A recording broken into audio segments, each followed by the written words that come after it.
Hello, hello, hello, and good morning. Welcome to our second day of keeping up with languages, culture, heritage, and the arts. When we get started, we are going to address our keynote presentation for this morning. Making an unlikely entrance to the collegial scene at 20 years of age, we have Jaden Coleman, who champions the education of healthy self expression as a liberator in the age of conformity. Conducting his final year as a history student at the University of Belize, Jaden Coleman aims to contribute to a reform in the humanities syllabi that increases student enrollment, retention, and interdisciplinary collaboration.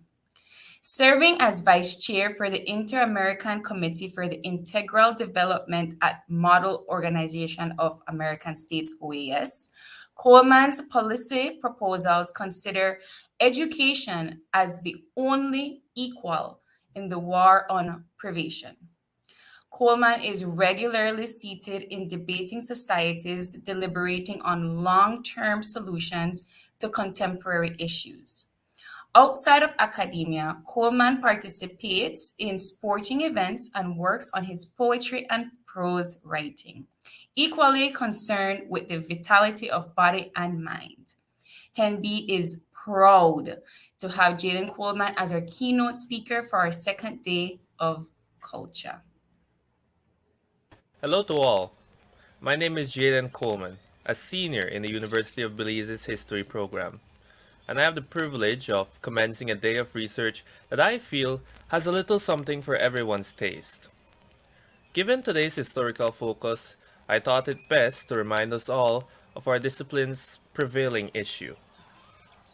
A few days ago, I was asked to introduce myself to some other university students. When I revealed my designation, they all remarked that they had never met a history student, though I surmised it was not for their lack of exposure. In truth, the program's enrollment can be counted on 10 fingers and a few toes. Despite this fact, every historical practitioner knows the importance of conducting oneself in the present with a firm knowledge of the lessons of the past.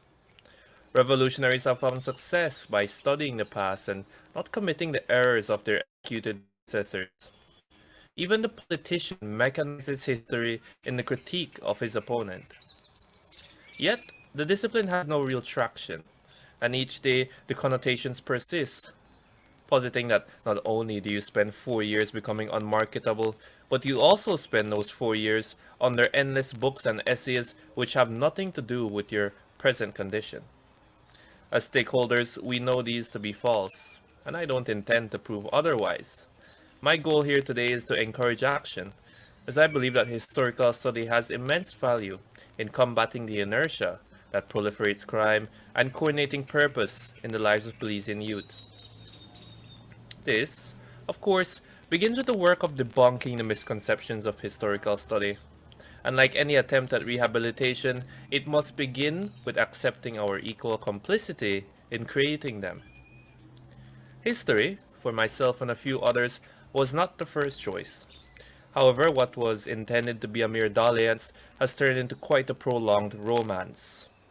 But can we really depend on the possibility of others stumbling upon history's hidden attraction? At least not in great numbers. We must admit that how history is taught contributes to the aversion and sometimes abandonment by budding students. The French philosopher Albert Camus once said, "Something cannot they come to respect until it has stood the test of free and public examination." Have our methods of teaching history been scrutinized? Perhaps they have, though my admittedly limited experience would indicate that it was ineffective. Therefore, the second essential step in rehabilitating history requires discourse between students, teachers, and professional practitioners. We must also be prepared to depart from tradition and recognize that in the very act of preserving tradition, we possibly marginalize an entire generation characterized, for better or worse, by liberation from tradition. I firmly believe that in the modern day, there is a general desire to immortalize one's contribution to society, and I am convinced that history is one of, if not the most suitable discipline for making a rapid yet lasting impact on the human condition. The inertia of young people, which often results in crime, stems from a lack of direction. If we have no compass, meaning we have no concept of the past and what may have been done wrong or right, we also have no clue that what we are doing today is not adverse to preserving culture and ultimately detrimental to our survival. So forgive me as I rehash our cliche, but how can one know where they are unless they identify where they've come from? To close quite seriously, we are the rearguard against divisive and poisonous ideology, to the same degree that science and technology are the vanguards of innovation.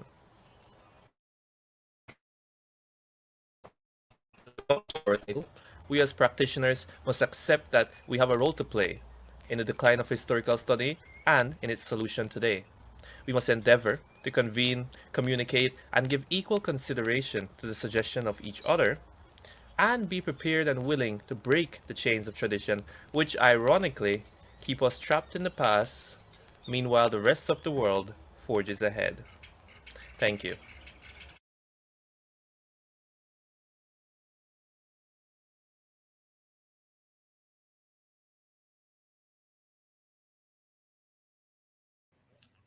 Thank you, Jaden, for that wonderful keynote address. And I think that it's safe to say that with young minds like these, we're definitely moving in the right direction here in Belize. Day two marks Belize in the historical context. And this day is perhaps the most diverse group of presentations. One of HENB's objectives is to reach all versatile Belizean communities. And I am proud to see that Day 2 is a testament of HENB's mission. Day 2 embodies Belize's history of indigeneity, politics, nationalism, labor laws, and much more. Day 2 seeks to share how traditional knowledge systems can be used for innovative solutions to community problems.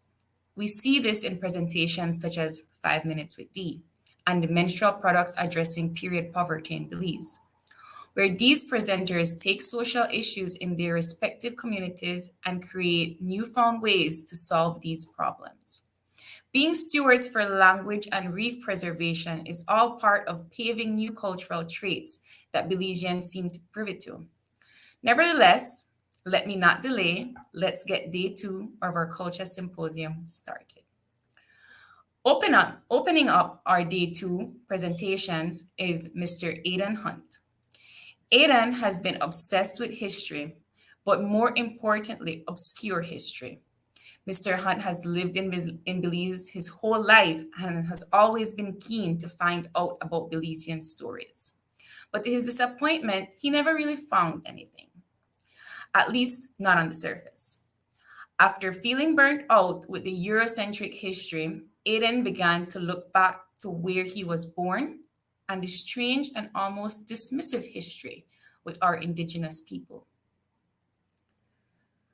He thought that there must be more than he had been told. Upon interning with Heritage Education Network Belize, Aidan began conducting historiographical and archival research to search for missing links and clues that history has forgotten about our Indigenous people. At 16 years old, Aidan is this year's youngest presenter at our symposium. His research on British colonial policy towards the Icaiche Maya opens our Day 2 KULCHA Symposium.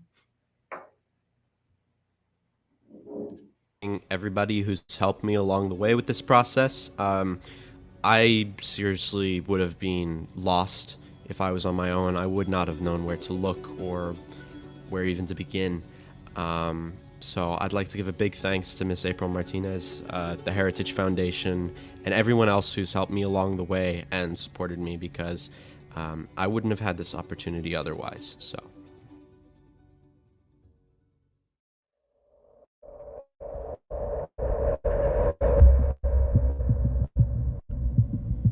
Each day, amateur historians bump into a big black mark in our history books, more like a rabbit hole of conflicting opinions. That mark being why the Icaiche Maya and the British authorities fought in the north of Belize during the 1860s and 70s. The history surrounding the conflict is quite difficult to break down. Interpretations of the conflict range from examples of failed colonial integration, a struggle of Maya autonomy, and a proxy war between colonial empires. There has, as far as I've been able to find, never been a decisive agreement regarding the motivations behind the events of the 1860s and 70s, within academic or societal interpretations. Owing to the lack of public interest in the topic and the severe limitations imposed on attempted research by missing, unreachable, and often untraceable documentation, I found that most of the research surrounding the topic is quite focused on the motivations of the individual personalities involved, such as that of specific Belizean superintendents, Icaiche chiefs, logging enterprises, etc. I have yet to discover a piece of literature that portrays the events of the 1860s and 70s with the trends and patterns of the individual factions and personalities in mind that shows a wider diplomatic view of the conflict.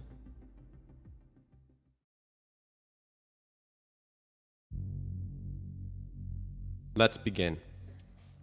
We need to clear up a few misconceptions about the relationship that Mexico held with the tribe known as Icaiche. The first misconception is that there was an abdication of autonomy within a peace treaty Mexico signed with the Icaiche in 1853, along with other southern Maya tribes. And the second misconception is that the Campeche and Yucatan governments had the constitutional authority to delegate leadership positions, including military ranks. This is notable because both the British Ministers of Foreign Affairs Derby and Granville believed that Mexican officials referring to Icaiche leaders as generals was an approval and recognition of their subservience to the Mexican state. This shows the fact that Britain believed throughout the conflict that the Icaiche were subjects of Mexico. They did not see the Icaiche as so-called uncivilized tribes who carried out their own will, but as ones who carried out the will of a civilized nation-state. This and the truth of their relationship with Mexico wasn't revealed to Great Britain until 1878, 6 years after the last Icaiche incursion in the north. So why did Mexico do this? Why did they call them their generals? Well, here's the Mexican Minister of Foreign Affairs' explanation. Quote, "The best means of pacifying and correcting barbarous peoples is to inspire confidence in them, flatter their almost childish vanity, and inculcate in them ideas which will make them understand the social order more or less distinctly." It's important to view this explanation in a modern context. Was it childish vanity that pushed the Maya to pursue titles? Or was it the desire for political autonomy and recognition from a civilized nation?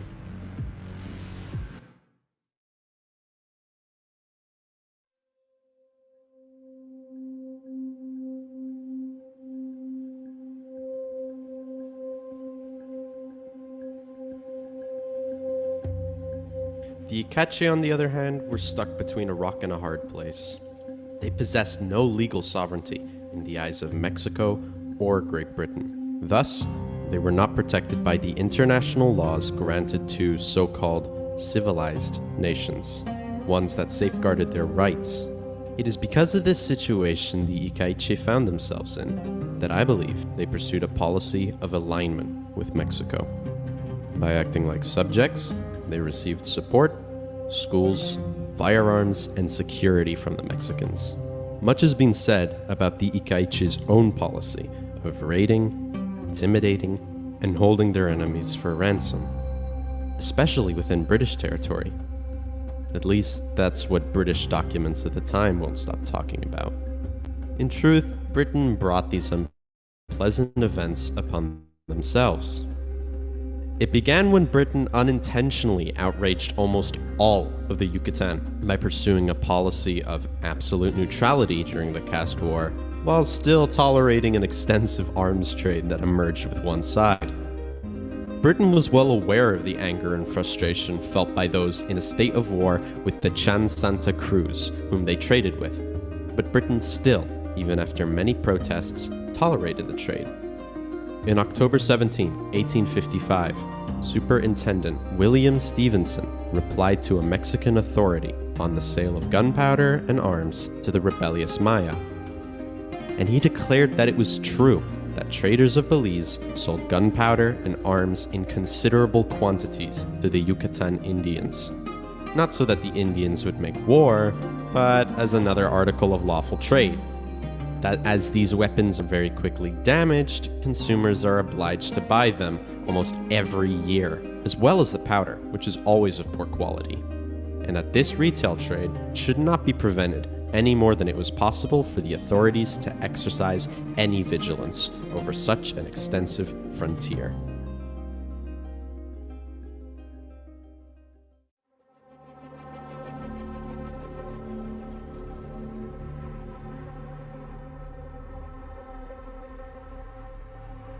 Britain's situation in Belize was not secure. Seeing how overextended and unprotected Britain's frontier was, the Icaiche would take advantage of the opportunity to strike at the sponsor of their enemies' weapons. This included acts of intimidation, raiding, and holding captives for ransom. The point I'm trying to make is that the British authorities could have, if they could bear the humility, avoided conflict with the Icaiche. It would, however, require them to have done two things. One, tame the logging companies, whose rapacious hunger for mahogany pushed their borders further and further back, and affirm their neutrality in the caste war by ending the arms trade. To the dismay of both Mexico and the Icaiche, British authorities did neither.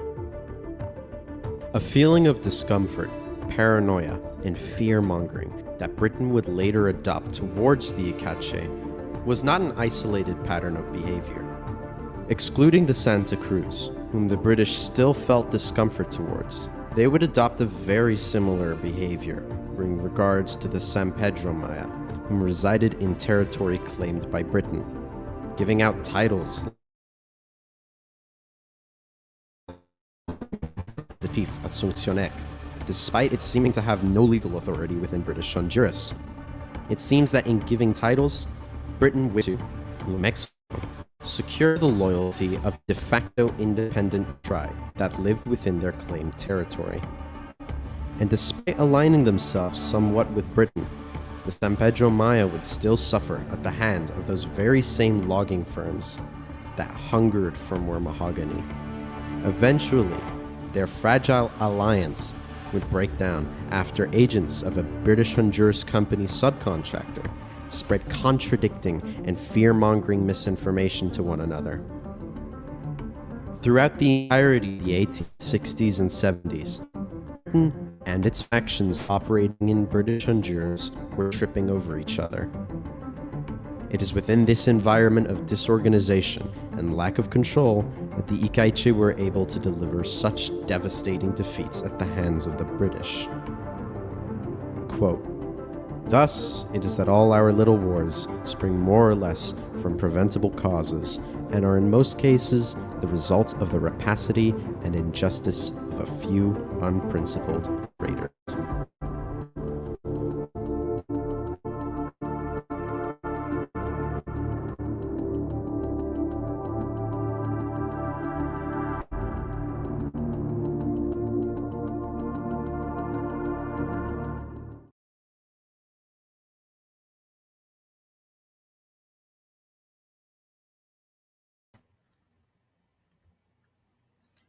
Wow.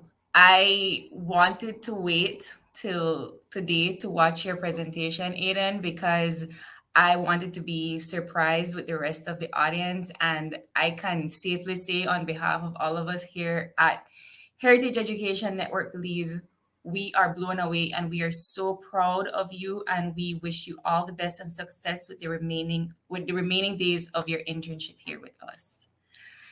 Keeping in and so keeping with today's Belize in the historical context theme, we move from northern Belize to the south with Dr. Amy Thompson.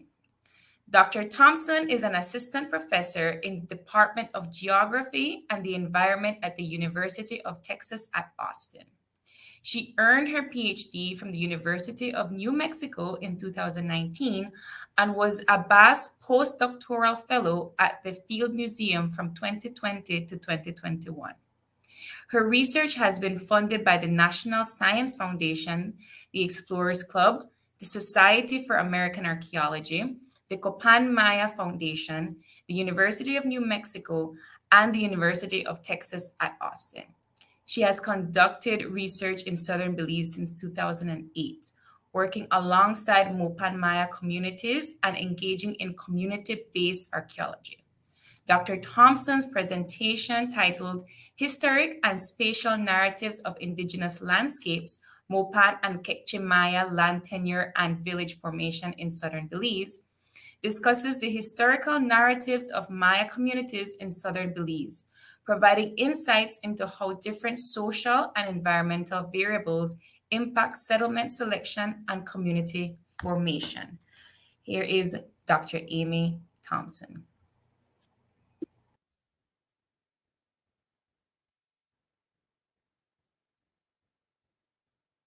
Hello, my name is Dr. Amy Thompson, and I'm at the University of Texas at Austin. My talk is titled Historic and Spatial Narratives of Indigenous Landscapes, Mopan and Icaiche Maya Land Tenure and Village Formation in Southern Belize. I would like to thank the Heritage Education Network Belize team for hosting the second annual KULCHA Symposium. My presentation today is looking at the historic narratives of communities, Maya communities in Southern Belize, asking the question of how does ecology and sociopolitical formation influence settlement selection in the region. I do this through a lens of historical ecology, which looks at the dynamic relationships between humans and the environment, including both how humans change the environment and how the environment impacts human adaptations. To do this, I'm looking at narratives from historic context, and I do this through an extensive literature review to collect data on the different communities, how they changed and developed over time, including the foundation of them, and things like new communities. And I do this for about 50 Mopan and Icaiche Maya villages in southern Belize. The Maya region is divided into three large geographic regions: the northern lowlands, the southern lowlands, and the highlands. And Belize, and indeed southern Belize as well, are located primarily in the southern lowlands, with southern Belize consisting of the Toledo district and Stan Creek district, which is the focus of my talk today. This map shows the distribution of both modern and ancient Maya cities in southern Belize, where modern villages are indicated by the gray circles and ancient communities are indicated by the black triangles. And we can see that there are several different geographic regions, including the Maya Mountains to the north, the foothills, the coastal plains, and finally the coastal areas and keys in the sea. And there are distinct and diverse resources available in each of these four main ecological zones: the keys and coasts, the coastal plains, the foothills, and the Maya Mountains. We can see that in the past, during the ancient Maya time periods from about 250 to 850 CE, that Maya communities were dispersed across all four of these major regions, including Maya communities located on the keys and the coastal plains, the foothills, and up in the Maya Mountains. Today, that is more restricted to the foothills and coastal plains area, where we have communities along the kind of edge of the foothills and into the foothills and residing along the coastal plains, but no modern communities are located in the Maya Mountains. We can also then look at the distribution of language groups in communities in southern Belize, and specifically looking at Mopan and Icaiche villages in the region.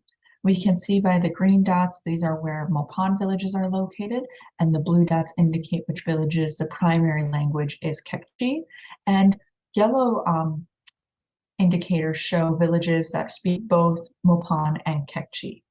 We also have villages that speak other languages or other languages as their primary form of communication, including Garifuna communities like Barranco and East Indian communities like Hasitanville and Forest Home in southern Belize. This talk is primarily focusing on the Mopan and Kekchi villages in the Toledo district. So a quick history of southern Belize, as this informs these historic and social narratives of how people moved onto the landscape and then formed different and new villages. So we know that the classic Maya communities were there in the classic period from about 250 to 800, 900 CE, but we also know that there were ephemeral post-classic Maya communities in southern Belize. This is documented through different contexts from about 1000 to the 1520s. There were likely Manche Chol and Mopan Maya communities residing in the southern Belize area. This is a map that is adapted from SAPR 1985 that shows the distribution of different communities that they documented that dated to about the 1500s. So we can see a variety of different communities down in the southern Belize region into the southeastern Petén, around Lake Isabel, and along the coast of the Gulf of Honduras. So we know that the area was not abandoned and it wasn't a vacant landscape, but that you did have a variety of different Maya communities residing in this region during this time period, during the post-classic and then early kind of historic and colonial time periods. In the 1680s and 1689, the Spanish moved through the area and conducted what was later referred to as the reducciones, which is basically where they gathered up existing Maya communities, forced them to move into larger communities, and tried to convert them into Catholicism. However, we know that in the early 1700s, some Mopan Maya escaped from these different Spanish towns and moved back into southern Belize, and they established what became known as Iquilos, sort of these small hamlets consisting of family groups of maybe 3 to 5 different families that were dispersed across the landscape and have a very ephemeral archaeological record.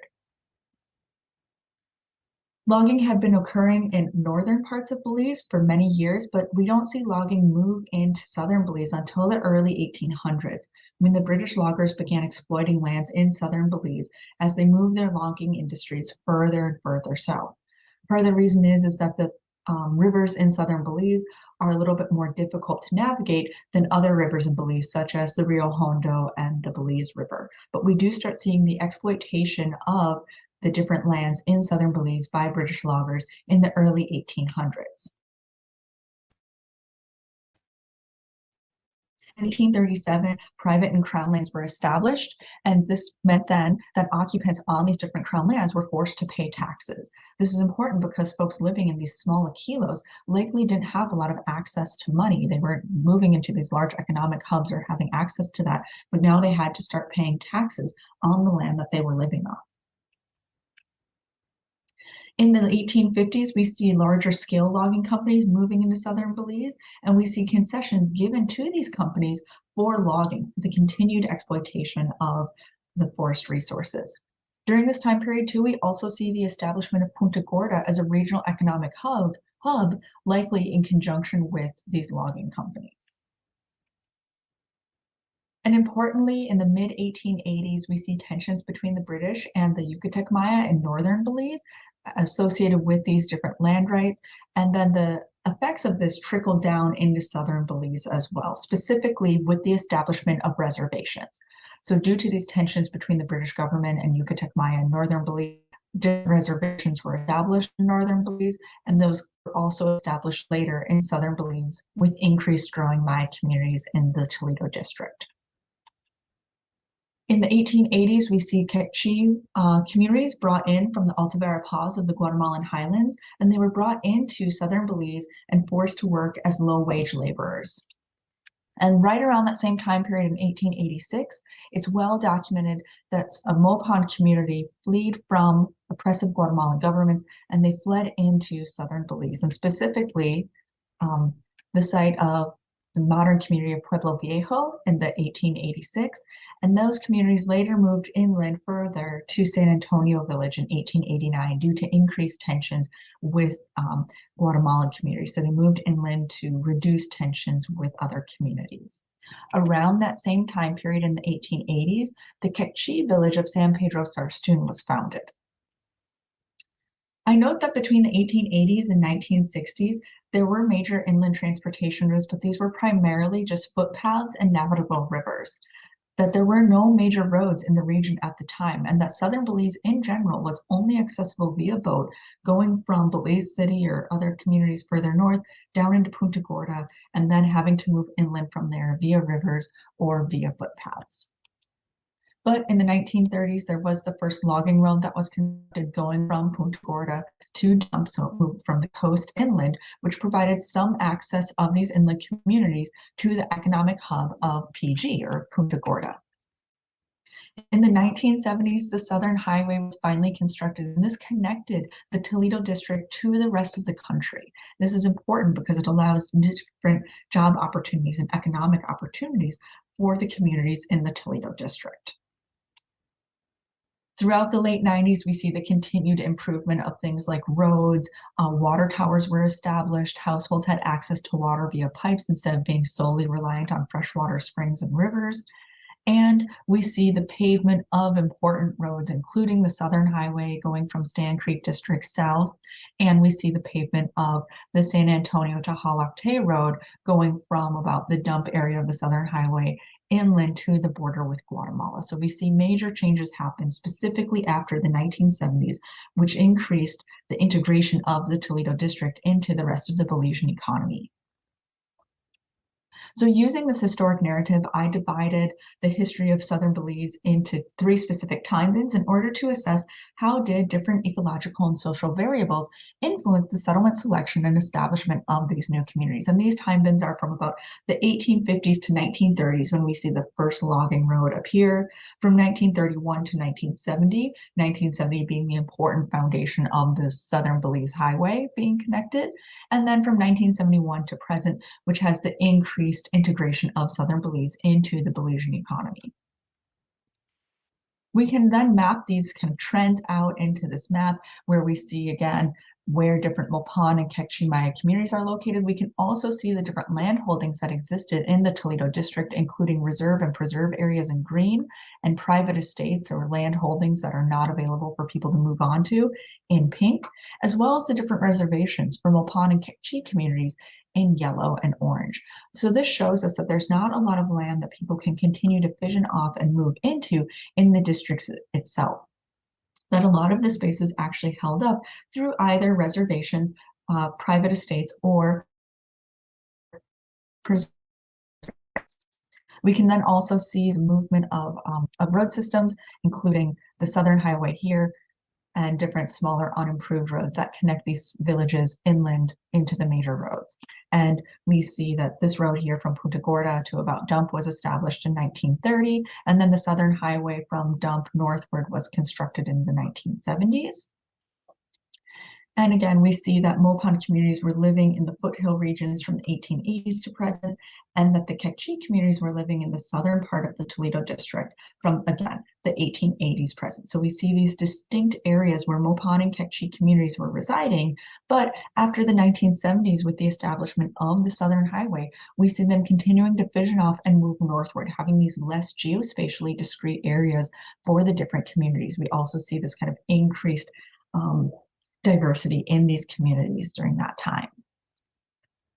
So to assess this, I wanted to look at different statistical tests to look at if village foundation date was influenced by things like the type of soil suites, the types of bedrock, the slope of the area, or perceived agricultural value of these lands.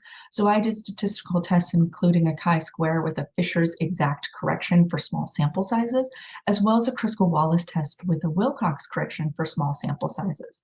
The ecological data derives from 2 major data sets, which is King et al. 1986 and Wright et al. 1959. through these chi-square tests and Kruskal-Wallis tests, basically I saw that there was no relationship between the foundation time of villages and the different environmental variables. So things like soil suites or soil types was not influential on where people chose to live. The potential agricultural value of the land as established by King 1986 didn't influence where people chose to live. Erosion value, land systems, or land regions, including foothills versus coastal plains, weren't impacted by or weren't influential on when people chose to live in those areas. However, the bedrock does seem to have some type of statistical relationship where we see that in earlier time periods, there is more favor towards carbonate and clastic and mixed bedrock types versus in later time periods, including time bin 2 and time bin 3, we see an increased establishment of communities on more alluvium soils or alluvium underlying bedrock areas. So this is statistically significant with a p-value of 0.019. So in general, it looks like these ecological variables weren't super influential in terms of where people were choosing to establish new communities, but likely it was different social variables that we can track and discuss through these historic narratives. So looking at the community fissioning of these Maya communities through time, where the darker colored green and blue dots indicate the oldest Mopan and Icaiche communities, and the lighter colored green and blue dots indicate the newest ones based on those time bins I mentioned, we can see how communities in southern Belize were fissioning off and forming new communities through time. Through the historic narratives, we see that there are a few main reasons for village fissioning. One of them being access to land or to be closer to land. Having to walk more than 2 hours to get to your milpa or to your farm meant that people might start establishing new small communities or kilos closer to the farmlands, and eventually these developed into new communities. So an example of that might be San Jose establishing from, or Nalumka establishing from San Jose, for example, there. We also see an increased desire to have access to public services, things like access to roadways, access to buses in order to get to places like Belmopan or Punta Gorda, and access to these different amenities that you get living closer to the road, including things like electricity.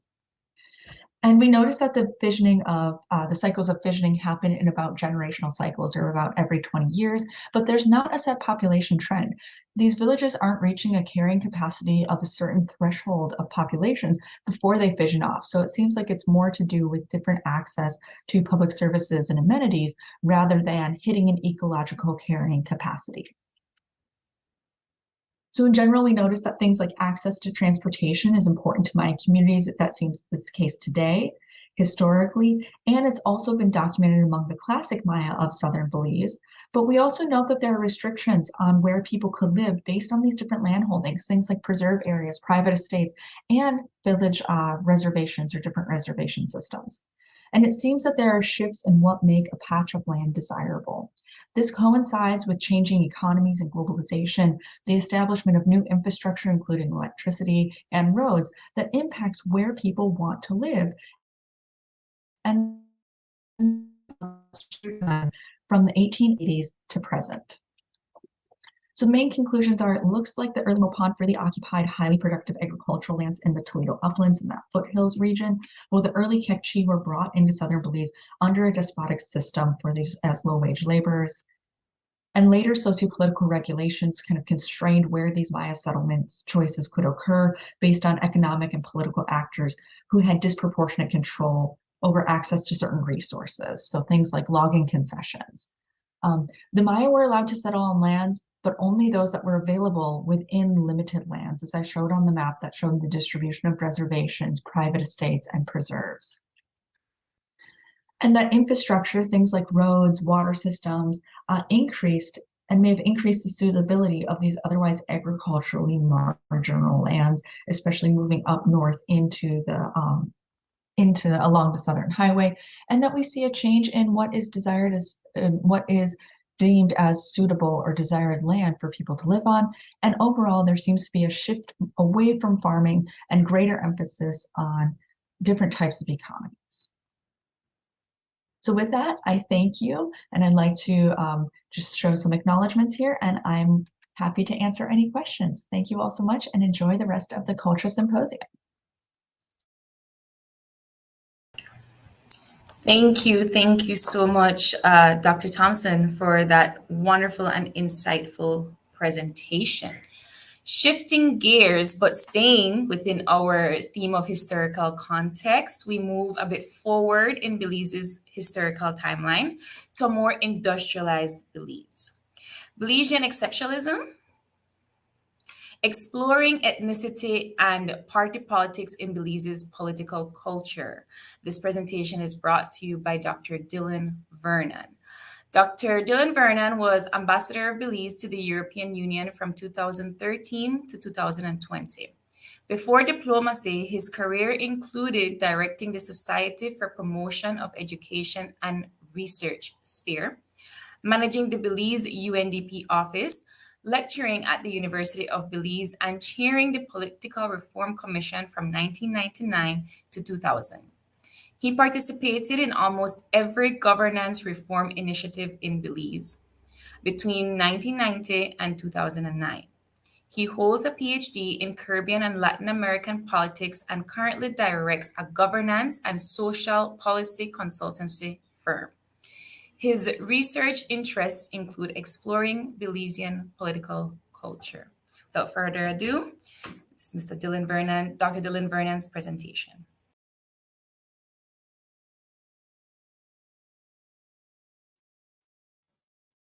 Good morning to all, and congratulations to the Heritage and Education Network Belize for organizing this stimulating symposium. Thanks for having me. When we talk about Belize's cultural heritage, we seldom think about our political culture. That is the historically based and widely held beliefs, feelings, and values about the nature of our political system and our political relations as a state. I think that most will agree that Belizeans generally value free elections, peaceful changes of government, open political expression, political tolerance, and equal political treatment of all ethnic groups. On the negative side, some would say that our political culture also includes a tendency for short-term or panacea political solutions, mistrust of politicians, and widespread political clientelism. But my paper today zeroes in on Belize's political culture as it relates to race and multi-ethnicity. On the surface, Belize's multi-ethnic demography has hypothetically represented a potent brew for the development of ethnic-based parties in the nationalist and post-independence politics of Belize.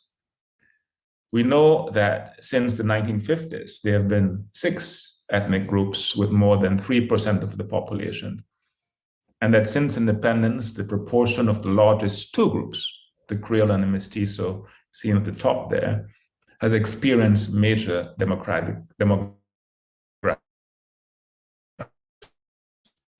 Yet, Belize has been quite unique in avoiding ethnic-based party politics in comparison to Caribbean states such as Guyana, Suriname, and Trinidad and Tobago. The record does show that neither the PUP nor the UDP, or the UDP's predecessor, the NIP, neither has proactively sought political identification based on ethnic issues and allegiances, and both parties have generally received relatively balanced support from all ethnic groups over time. Because almost every geographic constituency has a majority of one ethnic group, it is easy to demonstrate that both political parties have won almost every constituency over time. In short, a pattern of political parties appealing for votes from all ethnic groupings and alternating who win seats in the same constituencies in different elections has generally prevailed. These electoral maps showing the red and the blue dominating across the country over elections since 1984 to current illustrate, I think, the point very well. For one political party to overtly appeal to or to favor one or other ethnic group is to flirt in the Belizean context with political suicide. So how has Belize managed to avoid ethnic-based party politics? To answer this question about our political culture, we must examine key historical aspects of the interaction between ethnicity and politics. First, the tensions as Belize and its political parties evolved before independence. And second, those tensions just after independence as Belize's ethnic demography changed rapidly. There were indeed potential opportunities for ethnic-based parties to spring up in Belize in the 1950s and 60s as the new nationalist leaders jostled for political power and formed political parties. Although not as overt as between Afro and India groups, say in Guyana, Belize has also had a pre-nationalist history of tensions among some of its ethnic groups, due in part, of course, to the divide and rule tactics of our colonial masters, the British. However, it was the potential for ethnic and racial tensions between the Creole and the Mestizo that is of key interest here. The Creoles made up just over 50%, as we know, of the population between the 1950s and 70s, and was a majority in the then capital, Belize City. It was from the ranks of the Creole and the Creole elite, to be more precise, in Belize City, that most of the original nationalist leaders emerged. This was the case, for example, for John Smith and Lee Richardson, the first and second leaders of the PUP. And it was also the case for Philip Golson. And all these three, of course, we know, split with George Price and the PUP in 1956. Golson, who became leader of the NIP, we see him on the right here, in 1961, could be described as an Afro-Creole. George Price, the leader of the PUP from 1956 to 1996, and Belize's father of the nation, may best be described as a Mestizo Creole. By the end of the 1960s, when the original PUP leadership had split and the NIP had formed, a narrative was bubbling of the PUP being more Latino-oriented and the NIP being more Creole-oriented. Importantly, Price, from a very early point in time, had espoused a clear Central American and continental destiny for Belize and opposed the West Indian Federation. Price argued that the federation could lead to Belize being swamped by poor Caribbean immigrants. On the other hand, Smith, Richardson, and Golson eventually changed their positions to become firmly in favor of federation, and they began Price's Central American vision. They also joined the then anti-PUP British in accusing Price of being too friendly towards Guatemala. Looking back, the decade between the PUP split in 1956 and the first post-self-government election in 1965 could easily have been one or more, or we could very easily have seen one or more of the nationalist leaders appealing to race or ethnicity in pursuit of political advantage. Indeed, as Godfrey Smith wrote in his excellent biography of Price, quote, "The issue of race bubbled to the surface," unquote, after 1956, as Richardson and Golson introduced race into their political dispute with Price. They contended, for example, that, quote, "certain people felt that the logical leaders ought to be the Latins among us," unquote, and they were not comfortable with Creole leadership. That is the Richardson, Golson, and Smith accusing Price of this.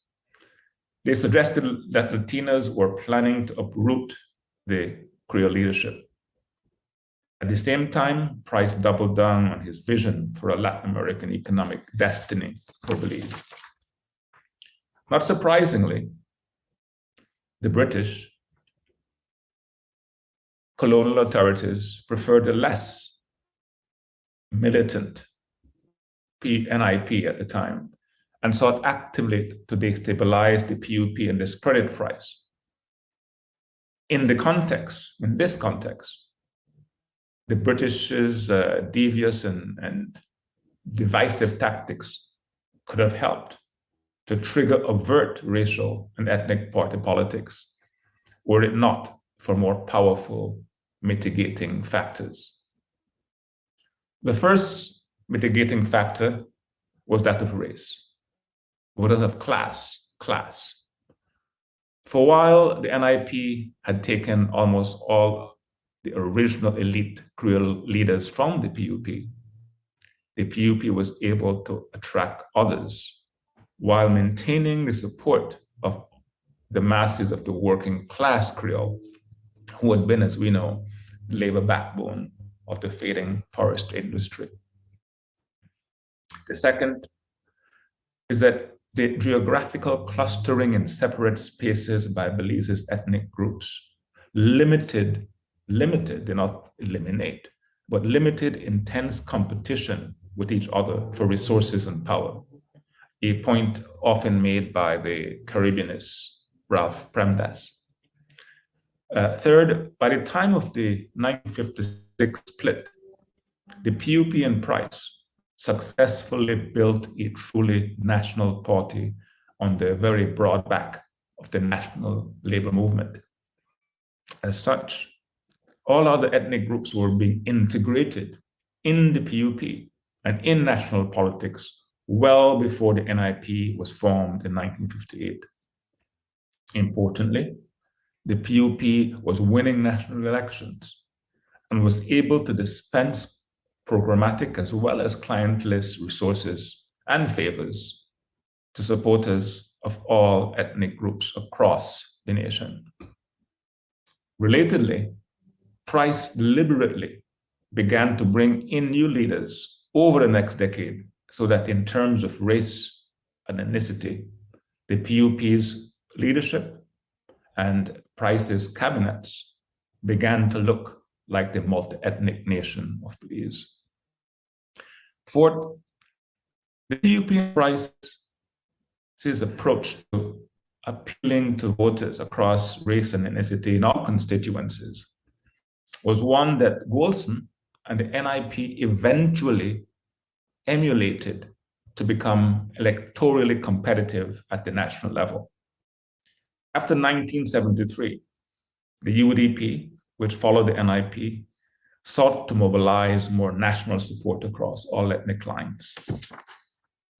Fifth, and not perhaps the least important, was the integrative leadership styles of Price and Golson themselves. Supported early efforts of the PUP to implement its goal, quote, to achieve and preserve for the people of Belize national unity and political and economic independence, unquote. This national freedom and unity imperative translated into seeking support across geographic, gender, class, race, and ethnic lines.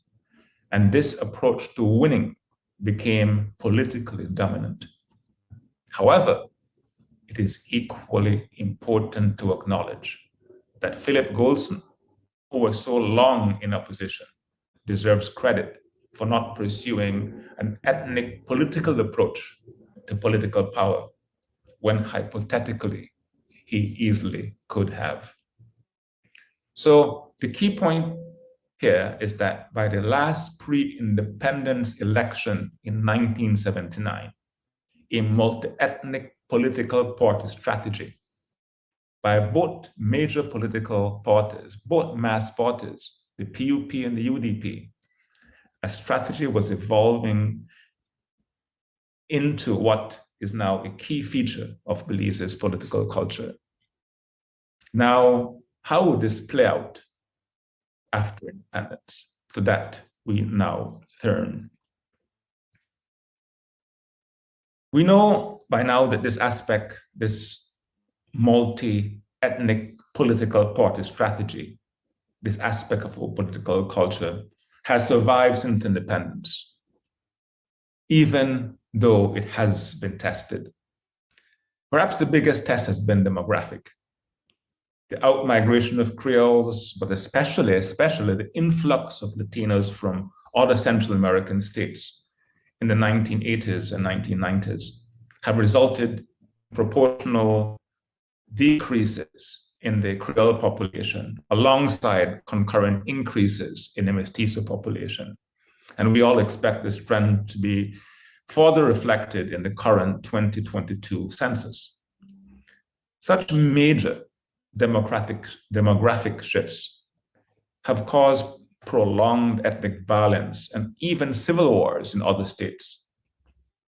While Belize has avoided these, it has not all been smooth sailing, especially in the 1980s and first half of the 1990s, and especially around national amnesties. Apart from the usual scapegoating of the new and mostly poor Latino migrants, there were concurrent concerns that the Afro-Creole population was being marginalized.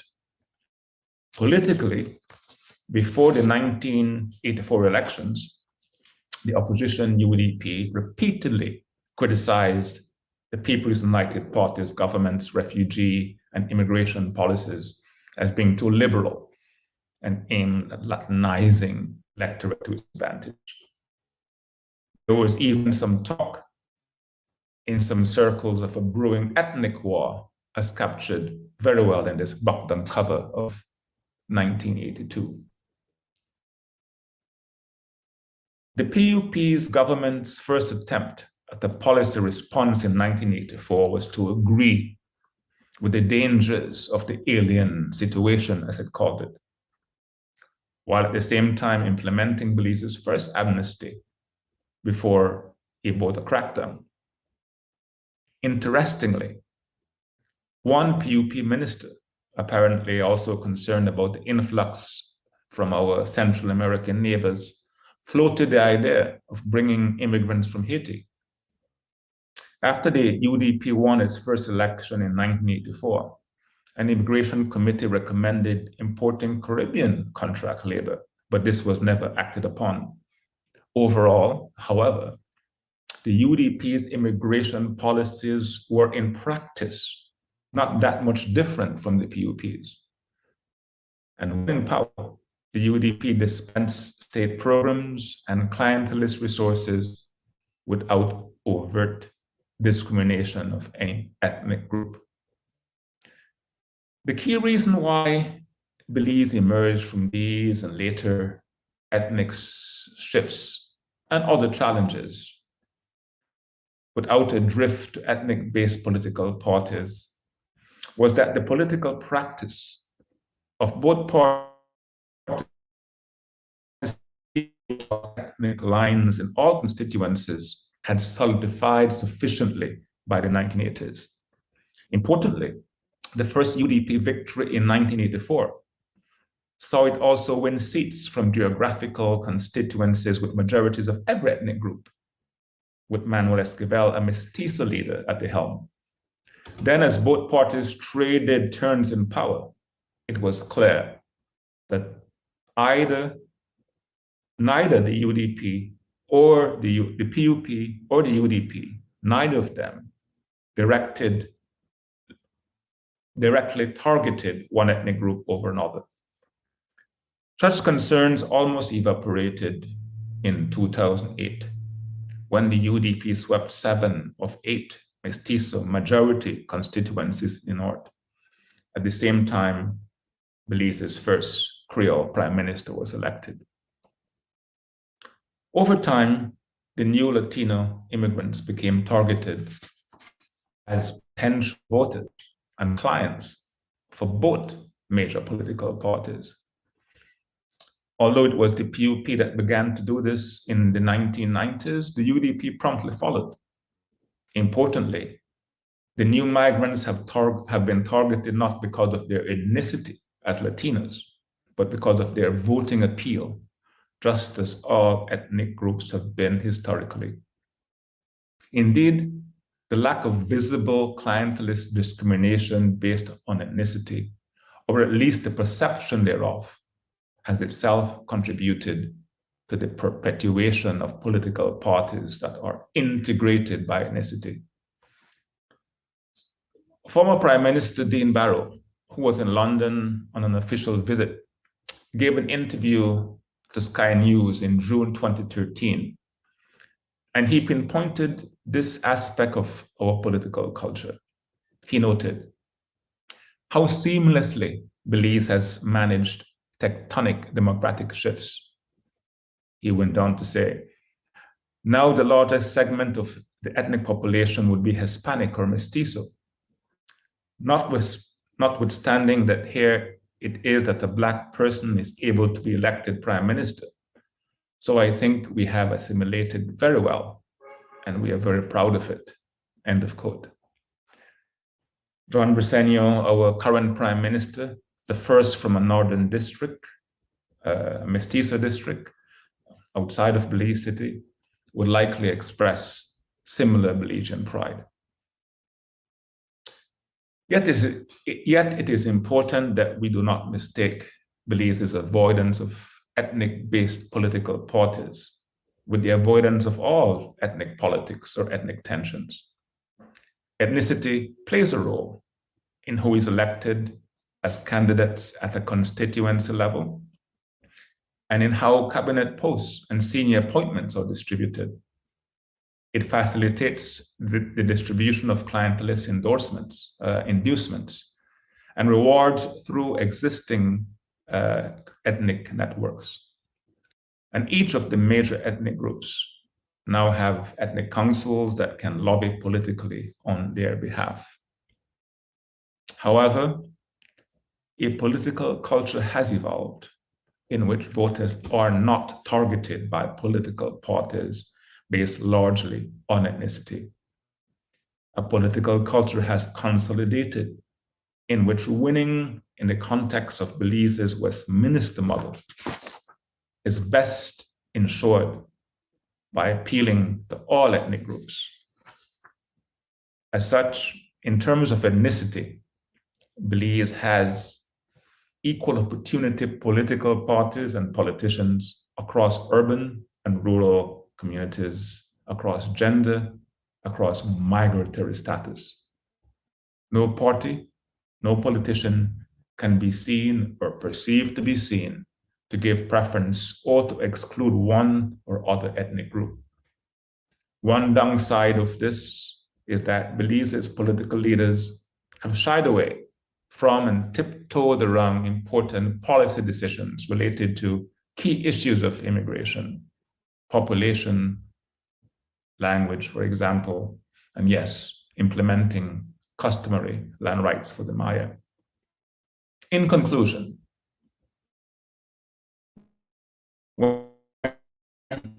while the absence of ethnic-based politics is clearly admirable and preferable, this has not done much to mitigate problems such as racism, persistent poverty, the deepening political tribalism, or entrenched political clientelism in Belize, which are all things that occur across all ethnic lines.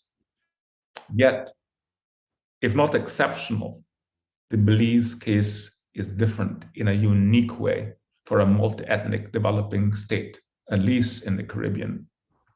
The primary and encouraging lesson from the Belize case is that ethnic-based party politics in the context of Westminster is not the only outcome in small multi-ethnic societies. And yes, not everything in our heritage is worth preserving and celebrating, but this certainly is. Thank you.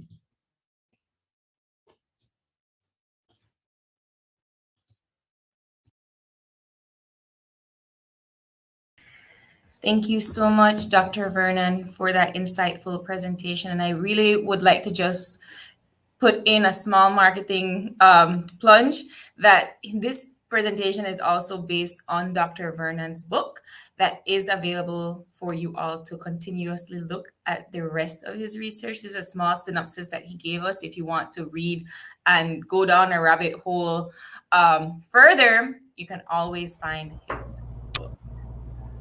Hi, Sylvia. You're here because I'm muted? No. Okay. Yeah, you have a message? Go on. You're hanging out with me today? Okay, great. So I would like to take this opportunity to remind our virtual audience to please post your questions online. Our presenters are eagerly awaiting to hear from you to discuss their research further. So type in your presentations and let us know what you think. Wrapping up our Belize in the historical context session is Miss Dominique Noralez. And Miss Dominique Noralez is a final year sociology and political science student at the University of the West Indies at Cave Hill campus, and she's currently on an exchange at the Mona campus in Jamaica. She is a learner and leader at heart with a key interest in the politics and history of youth development, the arts, labor, and race relations. Her writings, musings, as she calls them, are published in the Amandla newspaper, the Parliamentarian, and other newsletters, coupled with her podcast, Walasha. I hope I said that correctly. We are pleased to have Ms. Noralez's presentation titled Sitting at the Dock, Sugar and Cream, the Case of the Stevedores of the Christian Workers Union. Good morning, good evening, and thank you for attending this wonderful symposium that KULCHA has prepared from the Belize Heritage Group. My name is Dominique Noralez. I am a third-year student at the UA Cave Hill within the Faculty of Social Sciences, and my presentation will be under the topic of Belize in a historical context. I want to apologize for you not seeing my face during this presentation, but I wanted to reserve as much bandwidth as possible as we move through the presentation. So it would be remiss of me first to not go through my sentimentalities for this presentation. It's such an honor for me to be here along with bona fide academics who have essentially paved the way for me as a budding one of which is Dr. Vernon, who has just released a book on political clientelism that I am sure will be the subject of many class discussions this semester. And I also, of course, see this as a duty as a recipient of this Arthur Lewis Scholarship for Indigenous People, and as a citizen of the Caribbean charged with the generational task of fortifying our cultural confidence. I have to very quickly, just acknowledge Dr. Henry Charles, Dr. Tennyson Joseph, and Evan Mose Hyde, comrades who have taken time out to help bring focus, substance, and by their own lived experience, inspiration for this paper. So now that that's over, we could jump into the presentation called Case of the Stevedores of the Christian Workers Union. So Belize is a country that's at the nexus of Latin America and the Caribbean, one with a history of colonialism, both British and residual Spanish, given the nations that surround us.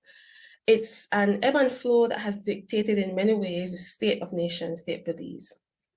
Today, however, I'll be zooming in on the politics of Southside Belize City that has raised me and that I was raised within, the politics of trade unionism of the Stevedores.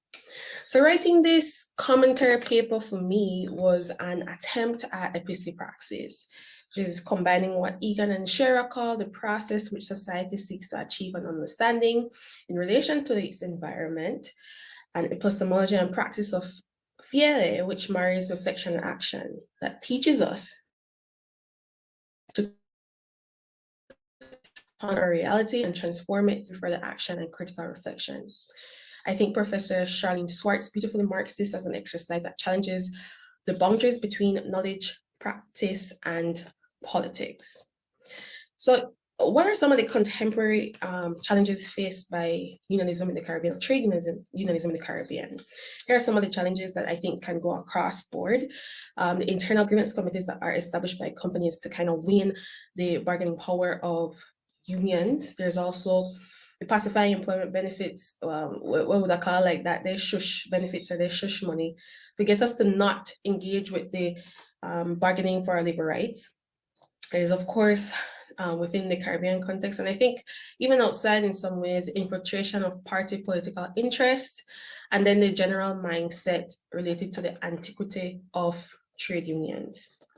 So I wanted here to apply, center to this paper, the application of political thought. That was the point of writing this paper. And I wanted to apply it using Marx's law of dialectic materialism, which is the law of unity and struggle of opposites, that I think is perfectly exposed and explained by Dr. Ralph Gonsalves, who is currently the Prime Minister of St. Vincent and the Grenadines. He would have done extensive writing on this in his academic years. So he writes that a trade union is a component of capitalism to the extent that it grew out of it, but at the same time, trade unionism is in opposition to capitalism to the extent that it represents the labor which is objectively opposed to capital. He goes further to say that a trade union is in a structurally ambivalent position and must struggle either to straddle the pole of conflicting forces or to break out of them. So in essence, what that is saying is that unionism came out of capitalism because it opposed it, but also it might not have existed if weren't for capitalism. So there's this push and pull factor that unionism would have come out of. Moving on to the CW past and present. So the CW was born out of a crop of trade unions with the Catholic Church ideology expressed in Rerum Novarum, the encyclical of Pope Leo XIII on capital and labor, which emerged as a response to liberal and Marxist theories in the Industrial Revolution that expressed the need for workers' rights, but the existence of a class struggle, right? The first major industrial conflict that the CW would have faced was with Pauling and Company Limited, which was contracted at the time to build the new site of the capital, which is Mopan. It was a really restrictive collective bargaining agreement that gave immense rights to the company that were in direct contravention with labor rights. It was a conflict that later actually led to the suspension of Nicholas Pollard Sr. From a union he would have started in 1962. This case is, of course, not the focus of the paper, but I think it was an important segue to bridge the realities that the struggle between labor and capital vis-a-vis transnational, multinational, and offshore companies continue today. And I think lays out a historical geography that helps us to contextualize modern issues. So the original sin, as the current president of the CW calls it, is the privatization of the port in 2002, later the receivership that came in 2012 by Private Investment Limited, a company of Water Investment Holdings Limited, owned by Michael Ashcroft, that are the debt holders and creditors within the receivership. Now, all this was revealed in a letter which, according to local news, Breaking Belize News, he condemned the quote-unquote illegal strike action by Stevedores, which has shut down the port, and called it incredible that the Ministry of Labor had not intervened to keep these essential workers on the job. Now, for me, the mere fact that Mr. Ashcroft would have written this cautionary note to the then leader of the country, Right Honorable Dean Barrow, indicates the level, access, and proximity to power that he holds. And further to that, even though he simultaneously claims to not hold an interest in owning the port, he also wishes to invest a $200 million lot into a port facility at PBL that is the subject of many environmental talks right now. And the continued solvency of the port allows for the almost perpetual encroachment on the rights of workers in the name of further investment in capital. Nurse in 2001 calls this those free market ideologies that found the origin in Caribbean government response to crises of international capitalism. We note that around the 2000 to 2005 time within Belize was a very turbulent economic time.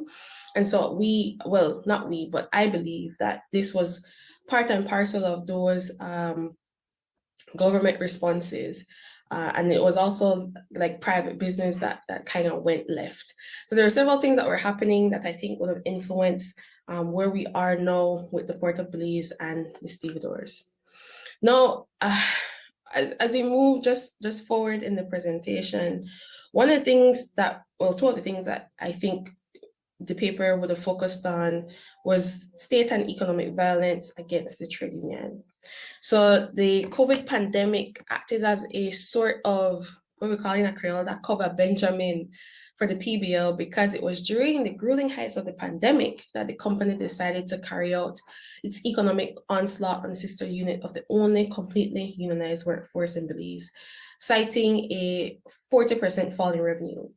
This was said without consultation and corroboration by the bargaining agent, as exposed in Article 25 of their CBA. It should be noted that on July 22nd, the PBL, in my view, committed a direct act of union busting when terminating 36 staff of the port, 29 of whom were union members, and 4 of that 29 being executive members that negotiated on half of its wider membership. Later, the PBL would seek to sue members of the CW for alleged damage to property. Now, there was also state assaults against the union, one I think which was quite an embarrassing day for Belize. The state assault came on that same day, which coincidentally also marked the 101st anniversary of the 1919 riots by World War I veterans in what Ashton calls a bread and discrimination riot. So Stevedores, in support of their fellow members and in response to those terminations, marched peacefully onto PBL compound and sat with hands up, where they were violently met with a barrage of tear gas and rubber bullets that left media supporters and even one stevedore unconscious. This was after approval of peaceful protest was given by the Commissioner of Police, Chester Williams, and to this day, it is unclear who made that call. The then minister in charge of national security and former Attorney General Michael Perfeet noted that under the sky and in no world would I send the police department to rough up and arrest stevedores on behalf of the vampire Michael Ashcroft and his Belizean minions. One of the things that I pulled from what I think is one of the most seminal social researches that would have happened in Belize in 2010, the male social participation and violence in urban Belize. Gail Mortis and Hampton wrote this. This colonial police force, designed for the protection of the property class and maintenance of social order, rather than the prevention or detection of crime, remains intact in the Caribbean today and with disastrous results. One of those disastrous results, of course, we saw manifest itself on July 22nd, 2020, with this onslaught against peaceful protesters who have a right to protest. So Joseph notes in his book, Defending Caribbean Freedom, he says that a period of active trade union struggle may finally signal Caribbean impatience with neoliberalism. It is my feeling that the activism of the stevedores at the Port of Belize, a port in insolvency that is managed by a receivership that wishes to dispose them into antiquity, is a defining moment not only for Belize, but for Caribbean labor.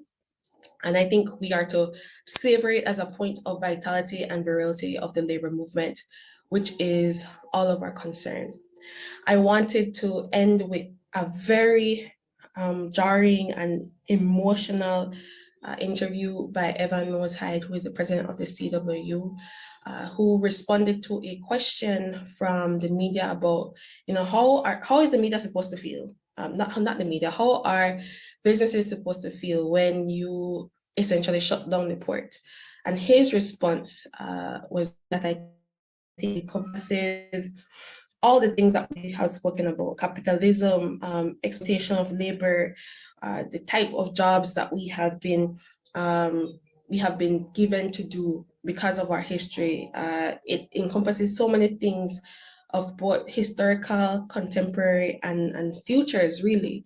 So I really wanted to end on that. So I'll play that now. We are not saying that these are ideal situations. What we are saying that it is not ideal, but it's not out of any injury or malice or intent on our part. We are standing in a situation where we have to stand. We are compelled to stand. To not stand is to just completely surrender what we consider to be justice for them. We are here to face anybody right now and answer them as best we can, so that you're out there to listen. Know that we know how we come up. We can shut down no port. We know run down conflict. Our members run down money. Our members run down the hustle. They run down work. Our members run down containership. Man, they out there, the dog, see if somebody not show up so they could give them a chance. That when they're not into shut down. They're not into have to face BDF to look for move containers.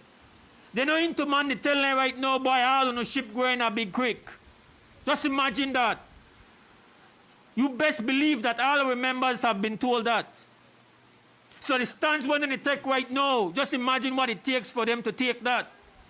Imagine that they have to go to their wife or go to their lady and tell them, no, I know that you just want to work and bring home the money, but understand that one bigger picture to go on. So when we come here today, we come here to talk to UNO. We come here to appeal to UNO. We come here to deal with people who are be fair-minded. This is not a matter of no set of bad man or evil man, and a set of hard-working people. And the reality what they face is that just for secure, righteous and just remuneration, because they have lost so much. 2021 I mean a devastating year. For 2 years, they worry about loose sugar. They hear the rumors for 2 years. We clash in a 2020. 2020 we clash. Stevedores shut down. Pan just the rumors. Fight for get an agreement for say, if this happen, we want talk money.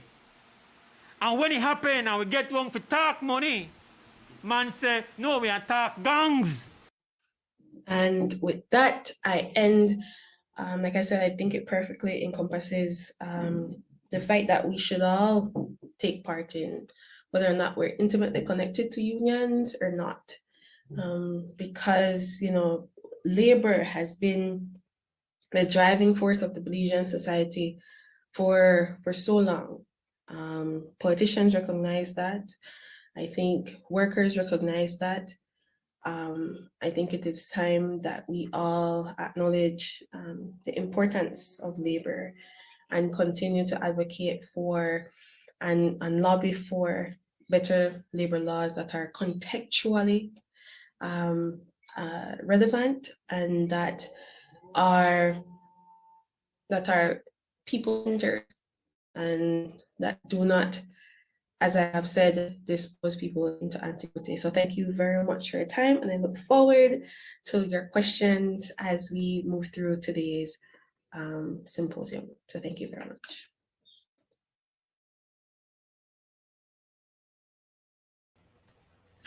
Thank you, Dominique, for that wonderful presentation. And we're sorry we didn't see your face in the presentation, but I hope we get to see your face during the Q&A.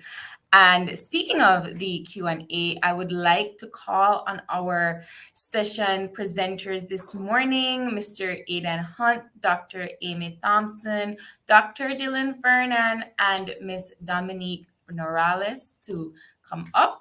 And there seems to be a lot of questions this morning from some of our viewers. So, hi everyone. Hi. Hi.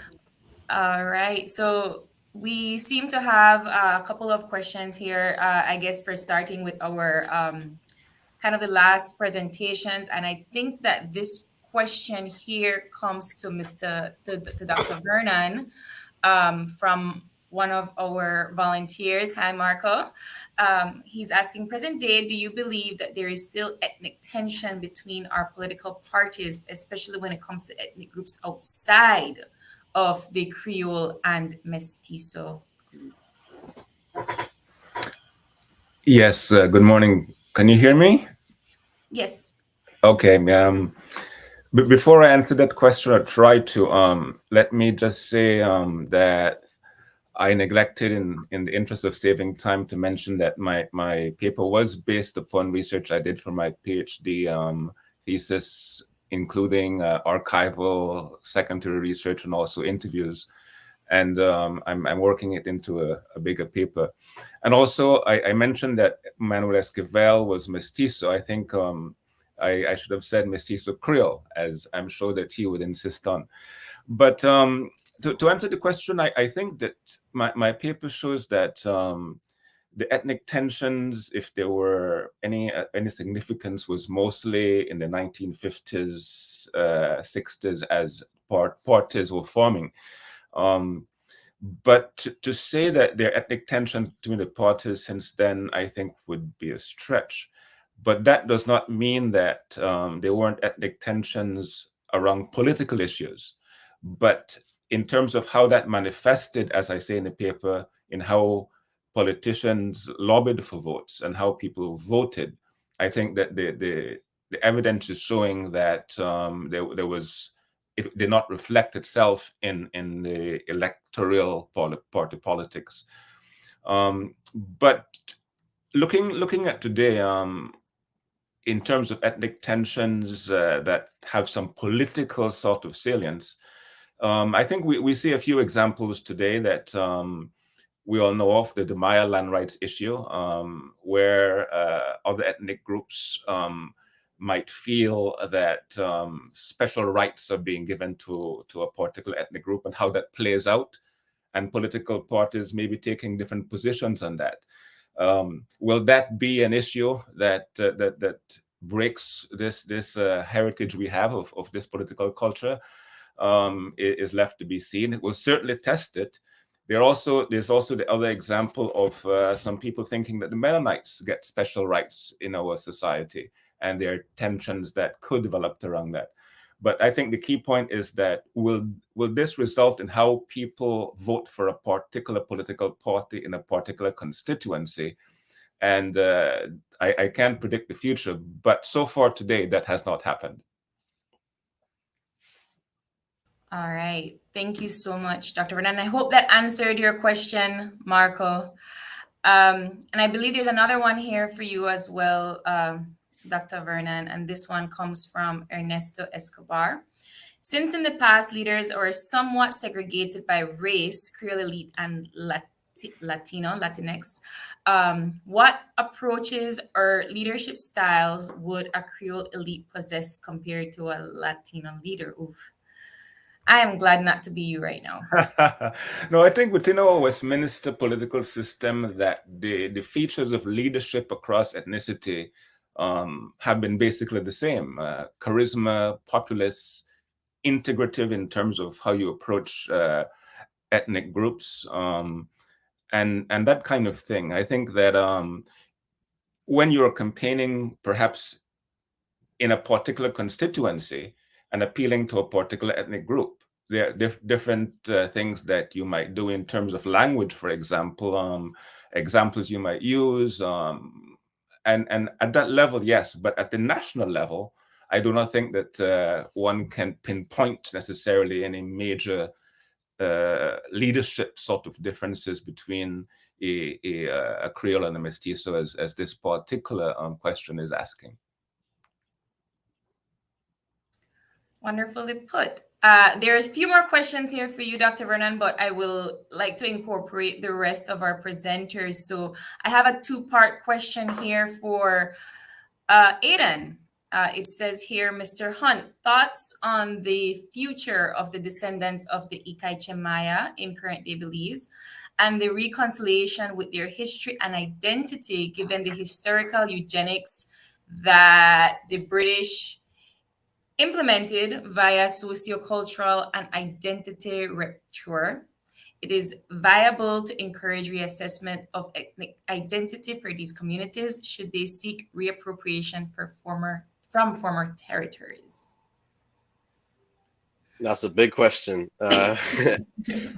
Well, I think when it comes to the future of the descendants of the Icaiche Maya, the that group sort of split into many different sects and different factions throughout the late 1800s. And it was primarily disease that ended up killing off many of them.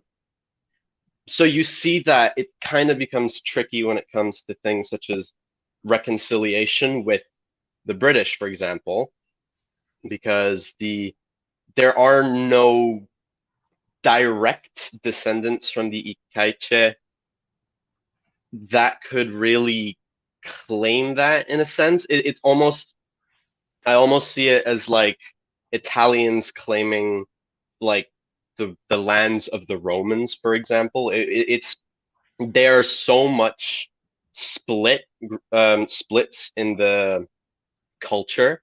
So most of the descendants that we have today are either from refugees from that war, or we have, for example, descendants of the San Pedro Maya, which was a split also from the Icaiche. So it started off as Chichanha Indians, then it split off into the Icaiche, and then the Icaiche split off into the San Pedro Maya. And you can start to see how, as each group splits off, what claims do they have as each group gets more and more diluted by different cultures, different groups, and so forth. So I think that there is room for discussion when it comes to reconciliation of these Maya groups, but I think it should be more general. I don't think they have as much of a claim to historic ancestral lands that they no longer live on as they did, say, maybe 100 or so years ago. I think the longer you wait, the more diluted those claims become. I But there think is definitely room. I want to help you out a little bit here, Aidan, but I want to see what Dr. Amy Thompson thinks about it, because she works so closely with different Maya communities, albeit in the South. So I challenge this question to you as well, Dr. Thompson.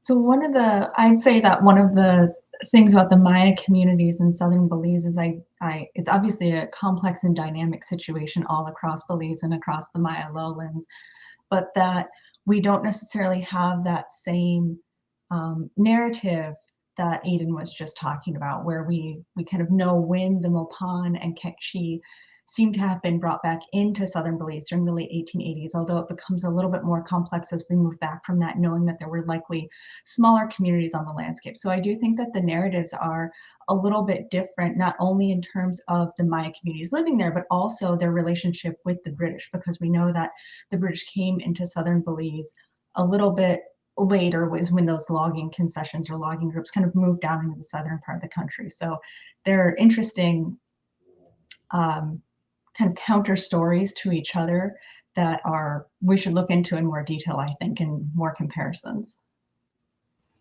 Wonderful. Dominique, there is a question here for you. I believe this question is for you, but I think it could also be posed to Dr. Vernon as well.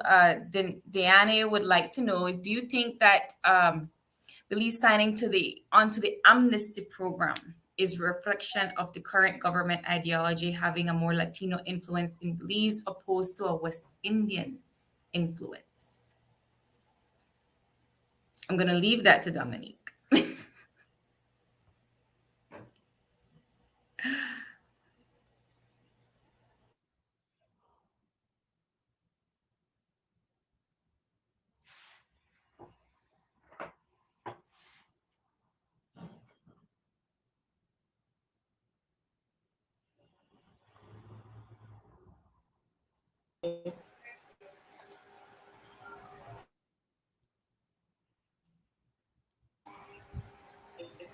Hello?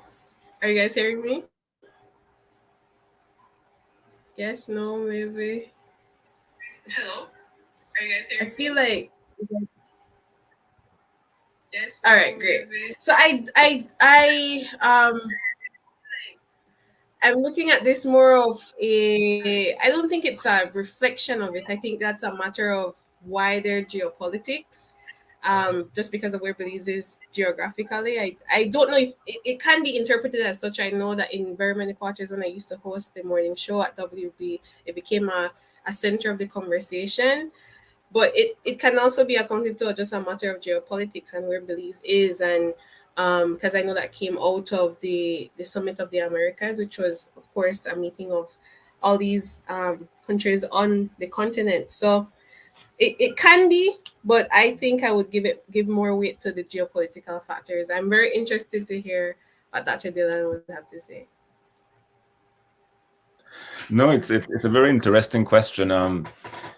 I think that if we look back at amnesties, the one in '84 and there was another one in the '90s, I think, and this current one, they all happened under a People's United Party government or administration.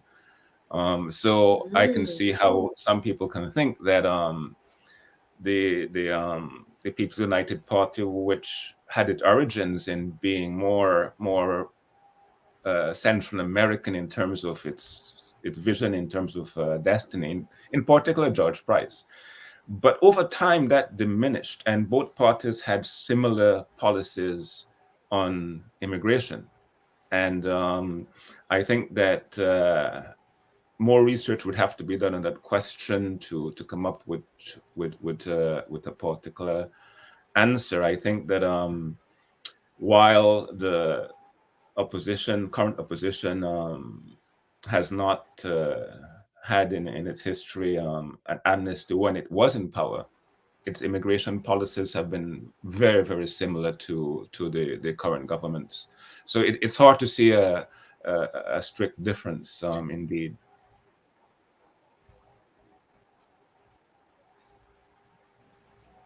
All right. There is a question. Thank you both for answering. I think that it was twofold. I felt like it could have been for both Dominique and Dr. Vernon. So thank you both for sharing. There is a question here for Dr. Thompson and then a question for Dominique. So we'll start with Dr. Thompson's. How do you see your research as being relevant to modern day issues in Belizean society? Do you think communities in Toledo see the importance, for example?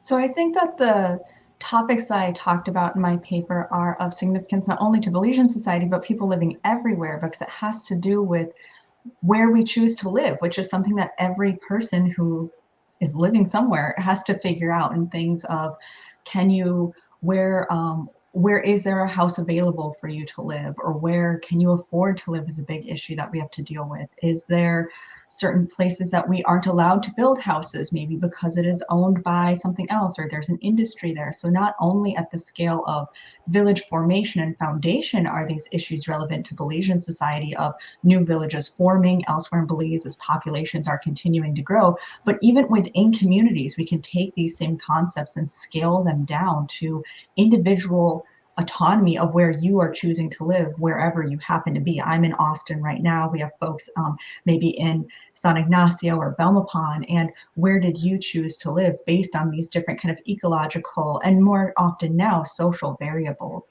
that can influence us. So that's how I think that my research is relevant to modern Belizeans and Belizean society as a whole. And then particularly in Toledo, where we do still have a lot of these issues of roads that aren't paved, there are villages without electricity, and thinking about how these types of infrastructure influence settlement decision making.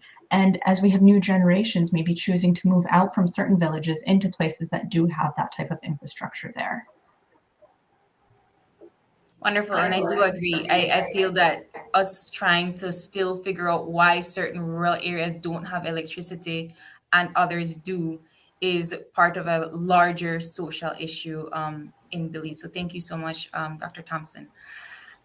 Dominique, once again, question for Miss Noralez, and this one holds from your Wildlab brother, Beresford Cod. With low levels of active I participation see. among the working class in the unions, has the union movement in Belize run its course? That is to say, have workers gotten everything out of their current capital or labor relationship? If so, where can a rebirth of that union fire come from?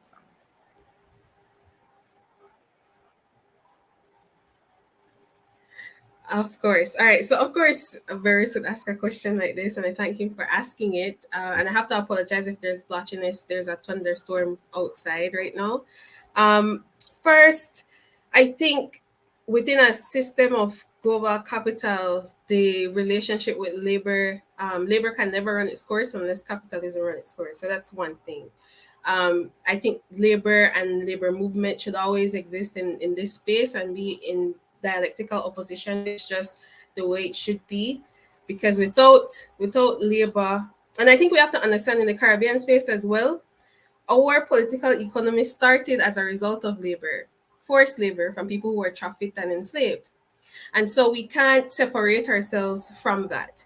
When it comes to whether or not workers have gotten out the relationship out of capital and labor, of course not. Like we say, I don't think it has run its course. In fact, I think there is something to be said about there's a huge piece of our Belizean labor that works within call centers. I think there has to be some sort of investigation of that, because I know for a fact, because I have close friends that work in that space and family as well, that many of where these people get most of their money from is from overtime. It's from the extra thing it's not from the main income that they get. So I think and in an era of technology, there's new transitions that has to be made into how we look at labor rights and labor laws. So there's always room to investigate more as to how labor rights and labor laws and how labor remains relevant in today.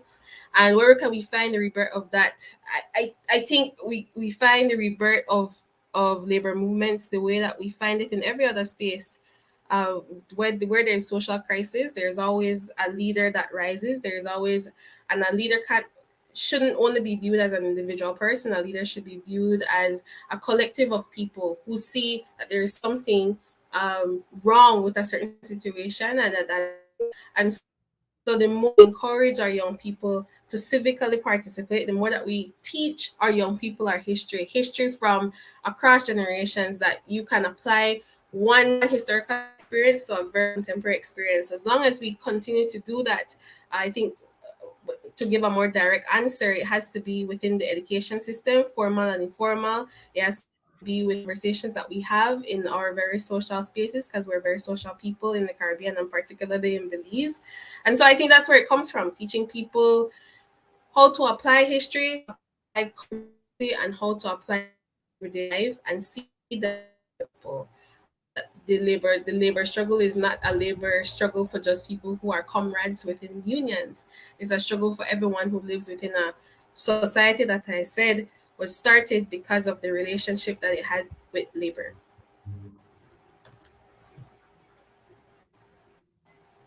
Thank you, Miss Norales, and thank you so much for joining us. Even though there's a storm out there, I hope you're keeping safe. There is one. We have a few more, and thank you so much for joining us. Of schedule, and so we'll pose a couple more questions. This one is by former history student Alice Chun. Do you think that assist with the erosion of active, effective unionism? If so, could what could be solutions to address? And I guess this one could also be for Dominique as well.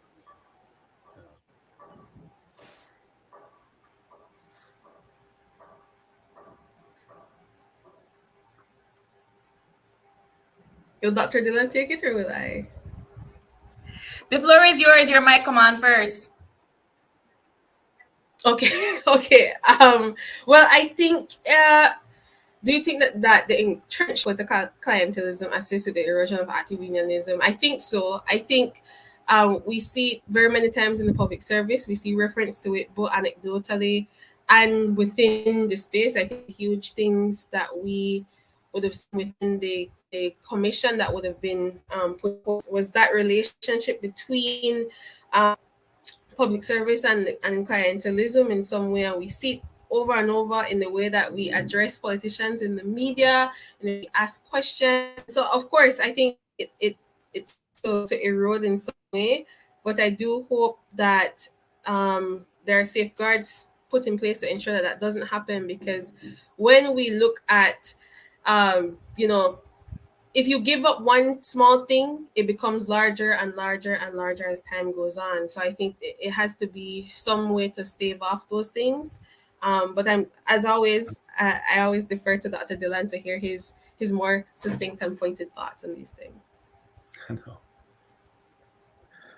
Well, if I may quickly, I mean, the answer is yes. My research did show that the level of entrenched political clientelism in Belize has historically diminished the participation of people in other alternative forms of organizations, including unions and civil society groups. And the key reason for this is because when you go to the politician for something and you get it solved, the union become less important to people because you're getting these short-term benefits through the politician, and so there is less of perhaps a critical mass of need that develops over time, and it is indeed unfortunate that happens, but I think that there is a relationship indeed between the two. So I was but I would like to, sorry, I'm by the presenters to look into the comment section. There are many more questions for respond to them. That would be amazing. And of course, if you don't mind, and where they can see more of the work that you're doing, that would be great. And of course, you can catch their biographies and their presentations on Heritage Education Network Belize's platform. Thank you all so much for stopping in, and thank you for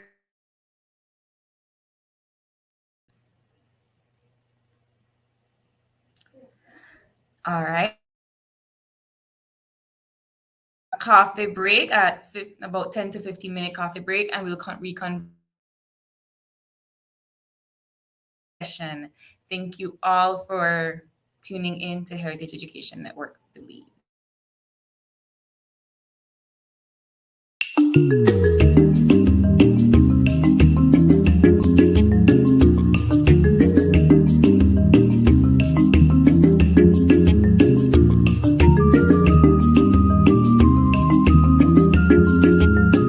Up with language, culture, heritage, and the arts from October 5th to the 7th.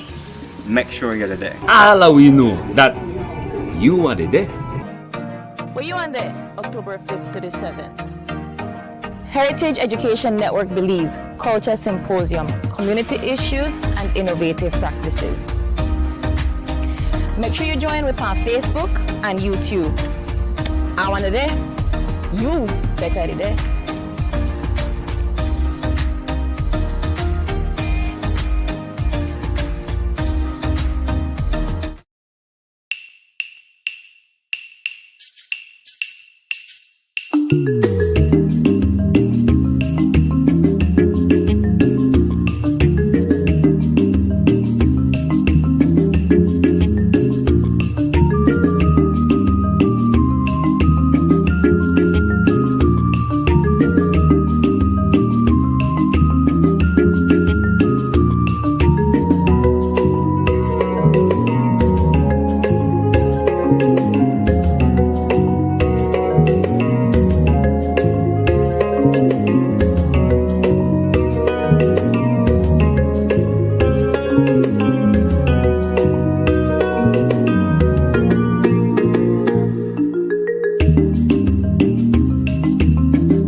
Keeping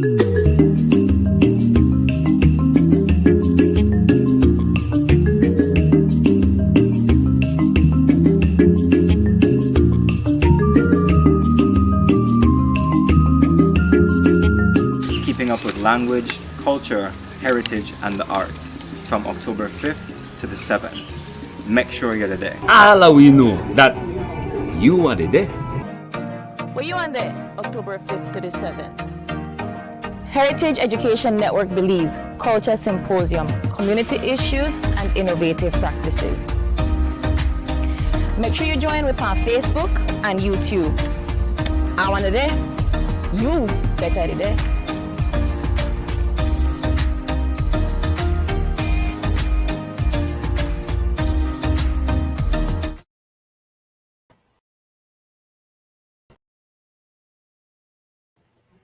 And we are back with our second session for this morning and shifting gears into our next theme for day 2 of Culture Symposium. We are proud to have the Belizean literature, folklore, and entrepreneurship presentations for this morning. Opening up our second morning session is Ms. Karla Pinelo.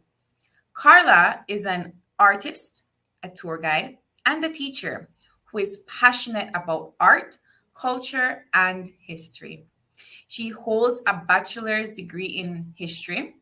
Karla lives in Benque Viejo del Carmen and has been actively involved in the arts, volunteering at the Benque House of Culture and with the community of artists for cultural and historical endeavors.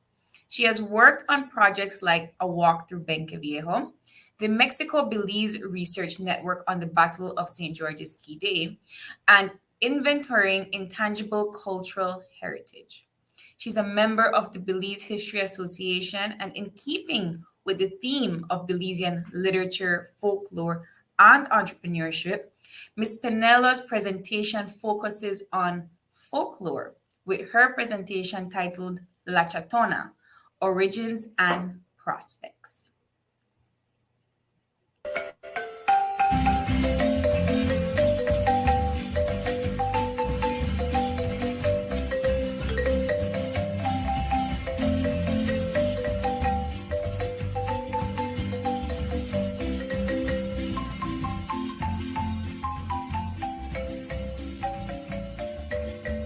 Bienvenidos a Benque Viejo del Carmen, a land rich in history, culture, and tradition.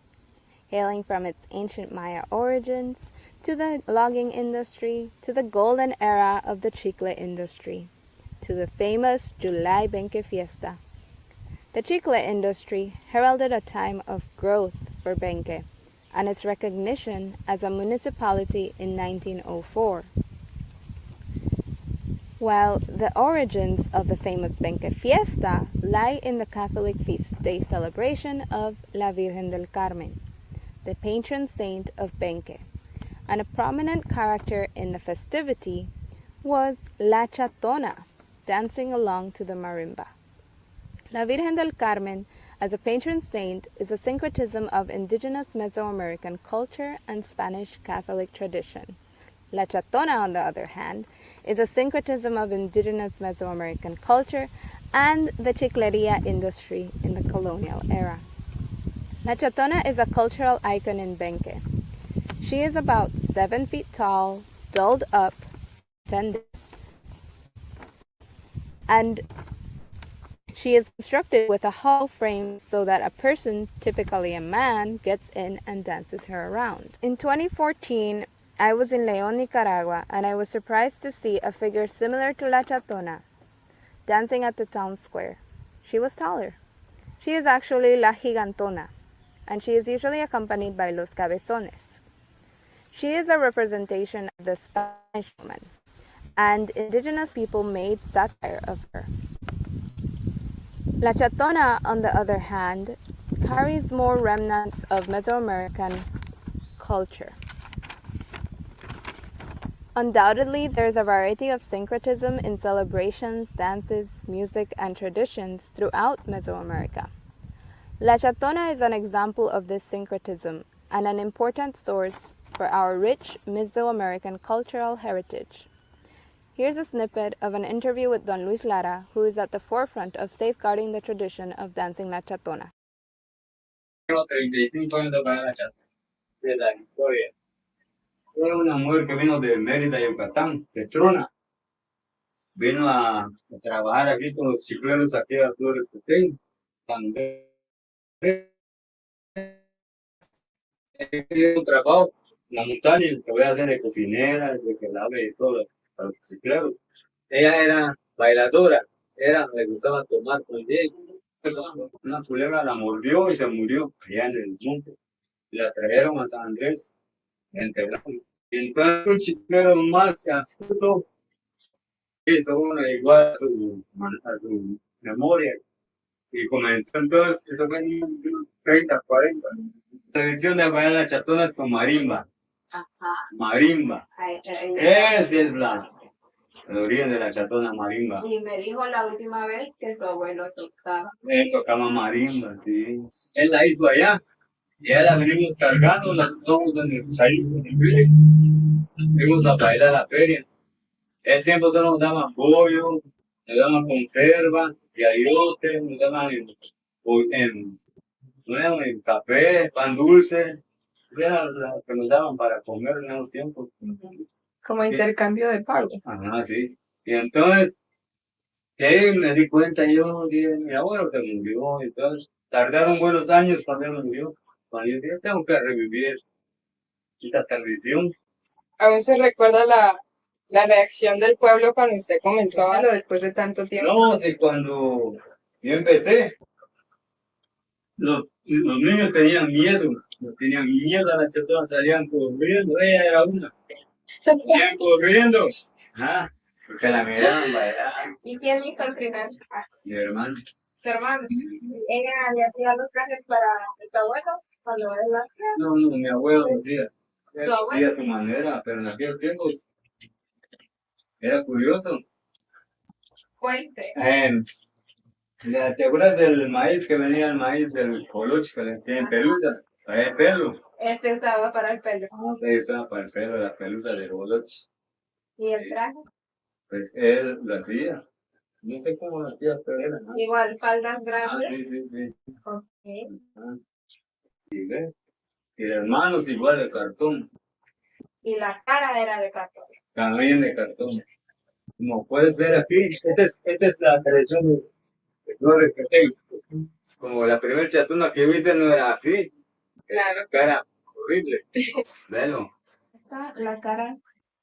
Era de plástico. Una cara de plástico. Una mascarilla. Y entonces aquí estamos en Punta Gorda, en la aldea en Tumulquín. Ajá, ahí cabal, Tumulquín. Sí, me conozco. Bueno, creo que es todo por hoy. Muchísimas gracias. Welcome again. Compartir. Chiquito de cada cosa, ¿no? Sí.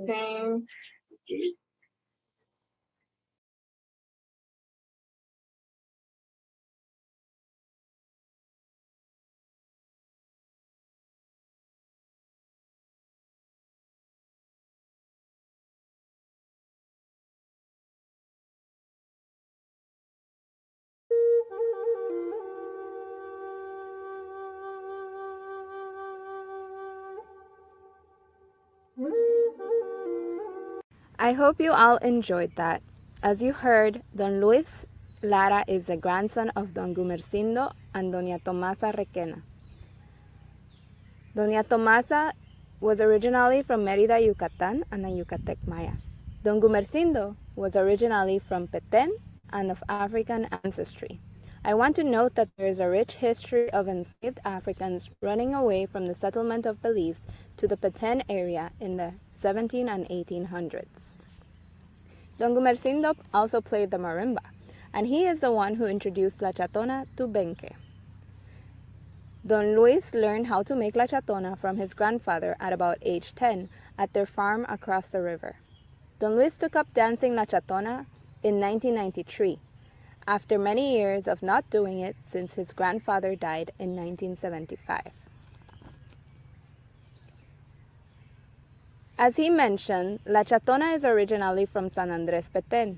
They even have a monument in her honor there. And in 2007, the Guatemalan Ministry of Culture and Sports declared El Baile de la Chatona y el Caballito an intangible cultural heritage. Now, San Andrés is a municipality on the north side of the... After the Spanish conquered Nopeten, the island of Flores, where the Maya resisted well into the late 17th century, San Andrés was established to relocate inhabitants who had fled to the surrounding hills, as well as to relocate people from Tipu in western Belize, another site famous for Maya resistance to the Spanish conquest. Let me point out that although Tipuans were forcibly moved to Petén in the early 1700s, there already was, before Spanish conquest and up to present, a historical connection between people of western Belize and people in the Petén area. Mesoamerica was connected culturally, politically, and economically. And the roots for La Chatona can be traced back to Mesoamerican cosmology. I'm referring to people's view of the cosmos and the significance of nature and the universe, the significance of maize or corn, the ceiba tree that connects our place on earth with the heavens and the underworld, the importance of the 4 directions, the 260-day and 365-day calendars, and of course, the gods and goddesses, and sacrifice and festivities. The way La Chatona looks and dances and the folklore reminds me of some descriptions in Historia de las Cosas de la Nueva España, written by Franciscan friar Bernardino de Sahagún, who was assisted by indigenous students, particularly Nahua students and informants, for this work. It is in the descriptions of the festivities done for some of these goddesses that I find parallels for the origin of La Chatona. In Book 1, the following principal goddesses are listed. Number 1, Cihuacatl, aka Tonantzin, which means our mother, and Tona for short. This could be the origin for the name Chatona. Tonantzin, Tona, Chatona. Then there's Chicomecuatl, goddess of sustenance, particularly maize. Then there's Teteo Inan, mother of the gods, aka Tosi, our grandmother. Then there's Chalchuitlicue, she of the jade skirt, goddess of lakes and streams, and Tlazolteotl, eater of filth, the goddess of purification and curing. These goddesses overlap. They are all one and the same, just different manifestations of the divine. In Book 2, the veintenas are listed along with descriptions of the celebrations and rituals for each. In the 8th veintena, Hueytecuihilhuitl, the goddess Hilonem, goddess of hilotes, young maize, is celebrated, and food is given to all the poor, and a woman in her image is sacrificed. That description parallels the July fiesta in Benque, with the sharing of food, as is done at the alboradas, or early morning prayers. And because the equivalent date listed for the start of this veintena is July 16th, which is the feast day of La Virgen del Carmen, a fiesta at which La Chatona dances to the marimba. In the 11th veintena, called Ochpanistli, the Teoinan or Tosi is celebrated solemnly, in silence. They cut off the head of the woman in her image and also take out her heart. She is also skinned, and then a young man wears her skin and dances through the crowds, embodying her, the goddess. This is paralleled by a man going under La Chatona, don't you think? Lastly, In the 18th veintena, Tititl, Ilamatecutli, aka Cihuacuatl or Dona, is celebrated. The woman in her image who is sacrificed has her head cut off and her heart taken out, and then a man would carry her head in his right hand and make gestures and dance like her through the crowd. And people also made sacks as long as arms with short ropes and stuffed them with soft things, and young men hit women in the streets with it, to the point of making them cry. La Chatona's arms are similar. But back to the lore. Consider that La Chatona is from Mexico. Consider the singing and dancing and drinking, and the snake symbology, which is prominent in Mesoamerican culture. And of course, how wearing the doll parallels the man wearing the sacrificed woman's skin. Minus the sacrifices, of course, we can use La Chatona to promote our history and social inclusion, education, and creative expression, and to create. Don Luis is willing to have workshops to teach kids how to make miniature chatonas. Through La Chatona, we can reclaim our roots, history, and identity. Gracias. Que viva La Chatona.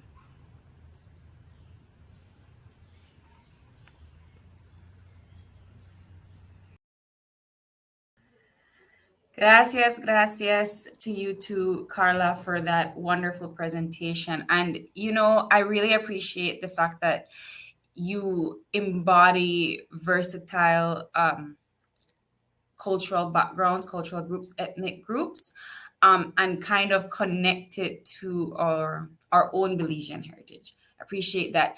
I would once again like to remind our virtual audience to please ask your questions, post them onto our social media on our Facebook Live so that we are able to share them with our presenters. They are eagerly waiting in the studio for the Q&A session today, so don't forget to ask all of your questions. Our next presentation is based on the local historian Jorge Verde from the community of Sarteneja, an interview conducted by Delmer Tzib, where he interviewed Mr. Verde's daughter, Miss Carolie Verde. Carolie Verde. I hope I pronounced it correctly. I apologize. Delmer Tzib is an educator at St. John's College High School in Belize City, Belize.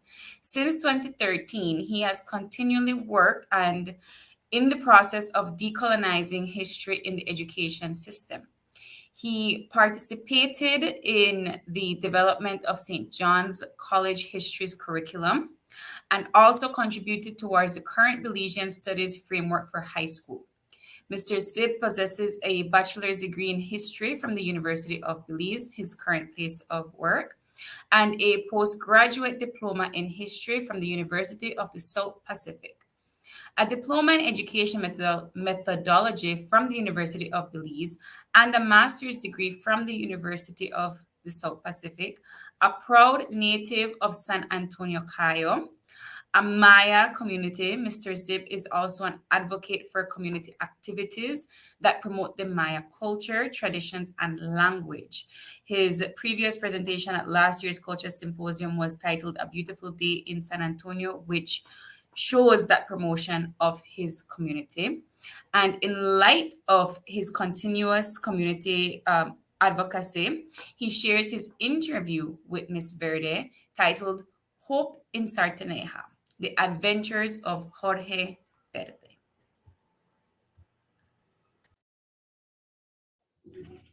Hi, I am Delmer Tzib, and today I'm going to briefly speak about the rationale and importance of this project. For some years, I've been working along with graphic designers, publishers, and community activists and leaders to document local and rural community history. My focus has been the analysis of micronarratives to inform rural community historical consciousness. this project stems from the realization that most of Belizean history has been dedicated to the documentation of urban, political, economic, and even social history, while rural settings have been left relatively understudied. This presentation is centered on presenting the book Hope in Sarteneja, The Adventures of Jorge Verde. I am presenting an overview of this book along with Ms. Carolie Verde, the daughter of the late Mr. Jorge Verde, who recently passed away. My introduction to this presentation will focus on examining the theoretical foundation of the project. Before we even get to discuss the themes of analysis or structure of the story, we must make an effort to answer two key questions. Why are we writing this history? For who are we writing this history? I think the answer to the first question has been preempted. We are documenting rural community history. We are contributing to an understanding of Belizean history. We are highlighting the work of local readers in the process of nation building, and we are writing popular or public history that appeals to the regular reader in an interesting way. The second question focuses on for who. For us, it is very clear that these stories are written to inform villagers of these communities about the life, triumphs, and struggles of their ancestors. The public, not necessarily our writing. The book Hope in Sarteneja, The Adventures of Jorge Verde, takes a historical approach that is enriched by literary devices. Francois Ferret argues that history is the child of narrative. It is evident that there is a strong connection between historical events and narrative. Through analysis, historians examine evidence and data to create a coherent and logical story. Lawrence Stone perhaps provides one of the most comprehensive definitions of historical narrative. He states, narrative is taken to mean the organization of material in a chronologically sequential order and the focusing of the content into a single coherent story, albeit with subplots. The two essential ways in which narrative history differs from structural history is that its arrangement is descriptive rather than analytical, and that its central focus is on man, not on circumstances. It therefore deals with the particular and specific rather than the collective and statistical. Narrative is a mode of historical writing, but it is a mode that affects and is affected by the content method. Stone's definition is bifocal. On one hand, he relates to a coherent story, and on the other hand, he looks at narratives as descriptive in nature. Alan McGill adds to the understanding of historical narratives by highlighting that four major approaches exist: micro-narratives, master narratives, grand narratives, and meta-narratives. This project benefited from the theoretical foundations of historical narrative. The writers were engaged with a critical process of selection. Mr. Jorge Verde provided crucial information for the project, but his account underwent questioning and cross-checking. The evidence was placed in a sequential manner to provide the story of Jorge Verde in the context of Sarteneja and Belize. The personal and community interactions provide a unique view into community history. The narrative intertwines human agency, conduct, and allows an avenue to understanding several themes developed in the book. This is a strength of the narrative approach. This mode of explanatory and analytical discourse is actually embedded in a form of discourse that is exclusive to itself. Historical narratives also appeal to the public. So innately, this book is a gift to the family of Mr. Jorge Verde, to the community of Sarteneja, and also to Belizean history. Now we're going to be having Ms. Carolie Verde presenting the book based on her father's story.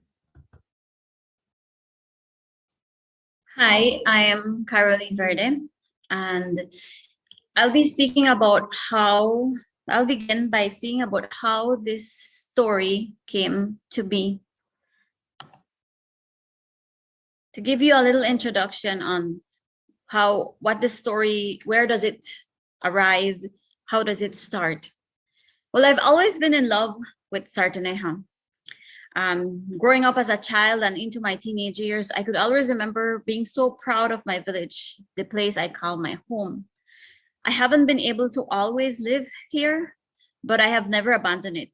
Perhaps it's because my parents have been in love with the place before me. I mean, I get it. In Sarteneja, they grew up. In Sarteneja, they met, and in Sarteneja, they fell in love. As they would always remember their favorite song, Cerca del Mar. I could recall that my interest, though, was born over story time with my father, over a family lunchtime, at bedtime, or at the evening tea outside in front of the sea, catching the sunset and enjoying the salty sea breeze. These stories about my village home brought me to appreciate this community and all its natural beauty as God's blessings.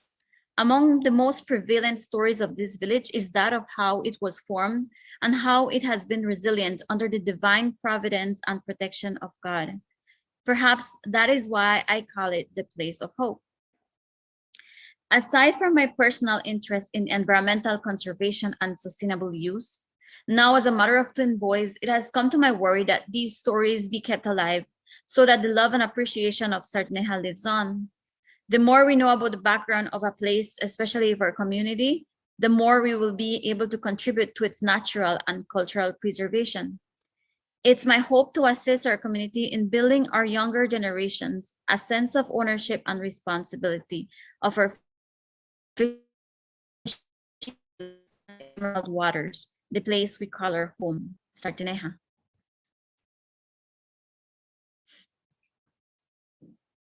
And so how do we get this story? The story of Jorge Verde. Who was this man? Well, Jorge Verde was born in Sarteneja village on the 6th day of December 1938 to his mom Victoria and his father Juan Verde. At the age of 23, he married Elvia and they had one firstborn son and 3 daughters. He met 8 of his grandchildren and 5 of his great-grandchildren. As of his early teenage years, he gained numerous experiences as a fisherman and a businessman, trading and engaging in commerce, but most importantly, building new friendships and leaving a mark along the way. He met numerous people with whom he shared stories, lent his helping hand, and always contributed to the greater good. During his life, he contributed in the fisheries, agriculture, tourism, real estate, and religious sectors of this country. His love for God, his family, and his country were his driving force for life, and it is what made him accomplish his wonderful deeds for what he's known for. He has always wanted to share his story. He has always had many. And it was when we met this amazing team that he felt accomplished. He felt like he could be heard. And the reason for sharing his story wasn't to have his name out there, but because he believed that sharing these stories would be the driving force for our continuity, for our resilience, and for never giving up at our community and knowing that we are the ones who can make the change. Well, the book, I'll talk a little bit about the book. The plot of this story, what it is about. The picture or the image that you are seeing at this moment is an image of what actually lies right behind me in my background. It's the mural of which was inspired this story. It was one of his most famous stories, as I have just mentioned. It tells the story of the beginning at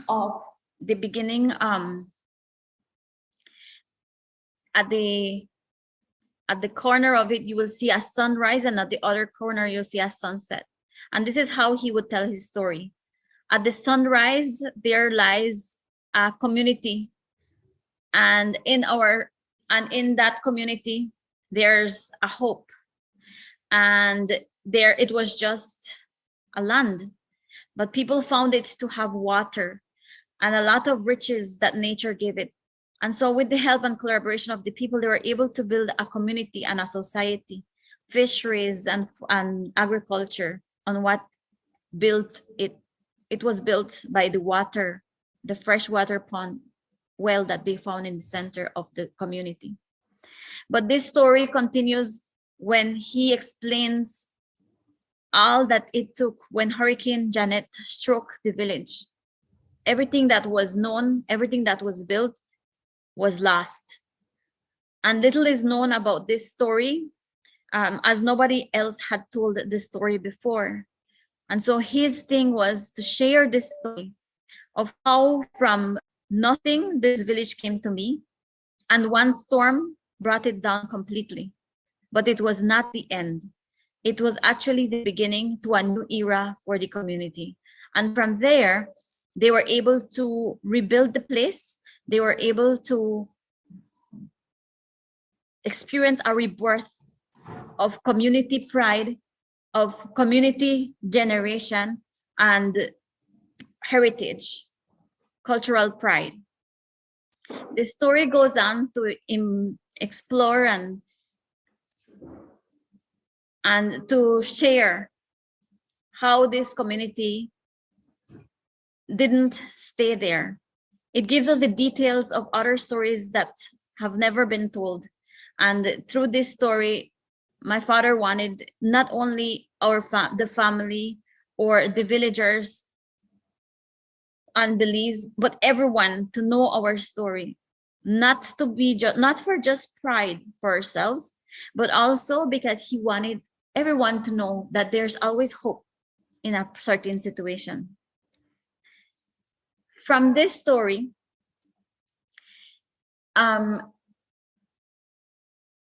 we gathered some central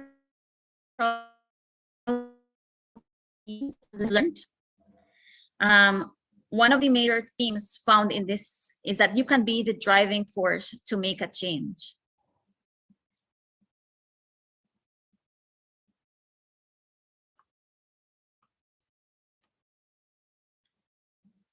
Building empathy is the beginning of this. Help starts at home. We do not wait for others to come. We can be the difference. We have what we need, and we need to develop those skills that are necessary immediately have. He wanted us to know that we can explore beyond our mental boundaries, educate ourselves, question, dare to dream, and imagine and work for it. We can do it for ourselves and for our communities. And that is how communities are built, and that is how they grow. Following to this, we have community collaboration. Many is possible if they all work together. If we all come together and lend our support to community projects, we can, of course, push them forward and create greater things, not only for ourselves, but for the future generation to come. But also, we shouldn't sit there and wait for someone to create this. We can create our own forms of development. We can think about them and we can make them possible.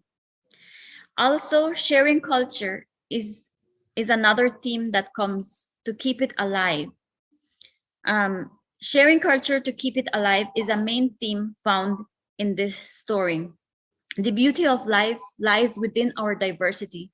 We should embrace our uniqueness, but not hold on to it. We should share it so that it can live throughout our world, throughout our stories, our ancestors. Accomplishments will have a purpose. It is what they left us as our heritage, and we should pass it by and create our own story as well to pass by. Another theme is the cultural and community pride. We should never deny our history, our heritage, our cultural and ethnic roots, and our people. It doesn't matter where we go, they will know where we come from based on our accent, based on our stories, and based on our life experiences. These are what will define us wherever we go. And another one, which we'll call the last one for now, but I'm sure there are quite some more. The last one I'll mention is love for nature. Above all, the appreciation for our natural heritage. Realization that it's not ours to keep for ourselves, but for us to keep alive and in healthy conditions. We should always think that what we enjoy of nature, for example, what my father admired of the Corozal Bay, the bay itself, and all its natural beauty, including the flora, the fauna, and all that makes this area unique. It's for us to use, but not for us to keep. It's for us to share it, and we owe it to our generations to come. And so we must make sure that they survive and that they are in healthy conditions so that they can also enjoy it the way that we do.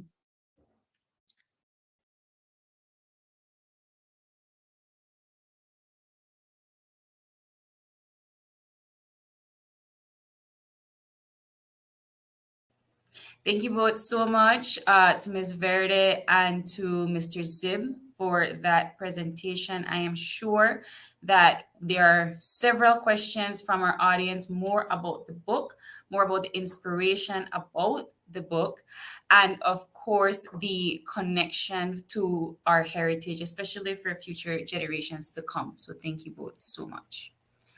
Our next presentation, and honoring the theme of Belizean literature in our theme, is titled How to Start a Literary Press by Bent Pin Press. Bent Pin Press is a new literary journal publishing an annual print anthology highlighting the voices of Belizean storytellers. The Bent Pin Press, I'm still working on that. The Bent Pin Press team, comprised of publisher and editor-in-chief Samantha Singh, co-editor Bianca King, and assistant editor André Habet, will discuss the founding of the Bent Pin Press and the press's first publication of the Bent Pin Press issue number 1, released March of 2022. The editors will also discuss the origin of the press and team building, provide an overview of literary publishing history in Belize, and the various skills and interests applied in creating and maintaining a press with minimal initial capital. The Bent Pin Press.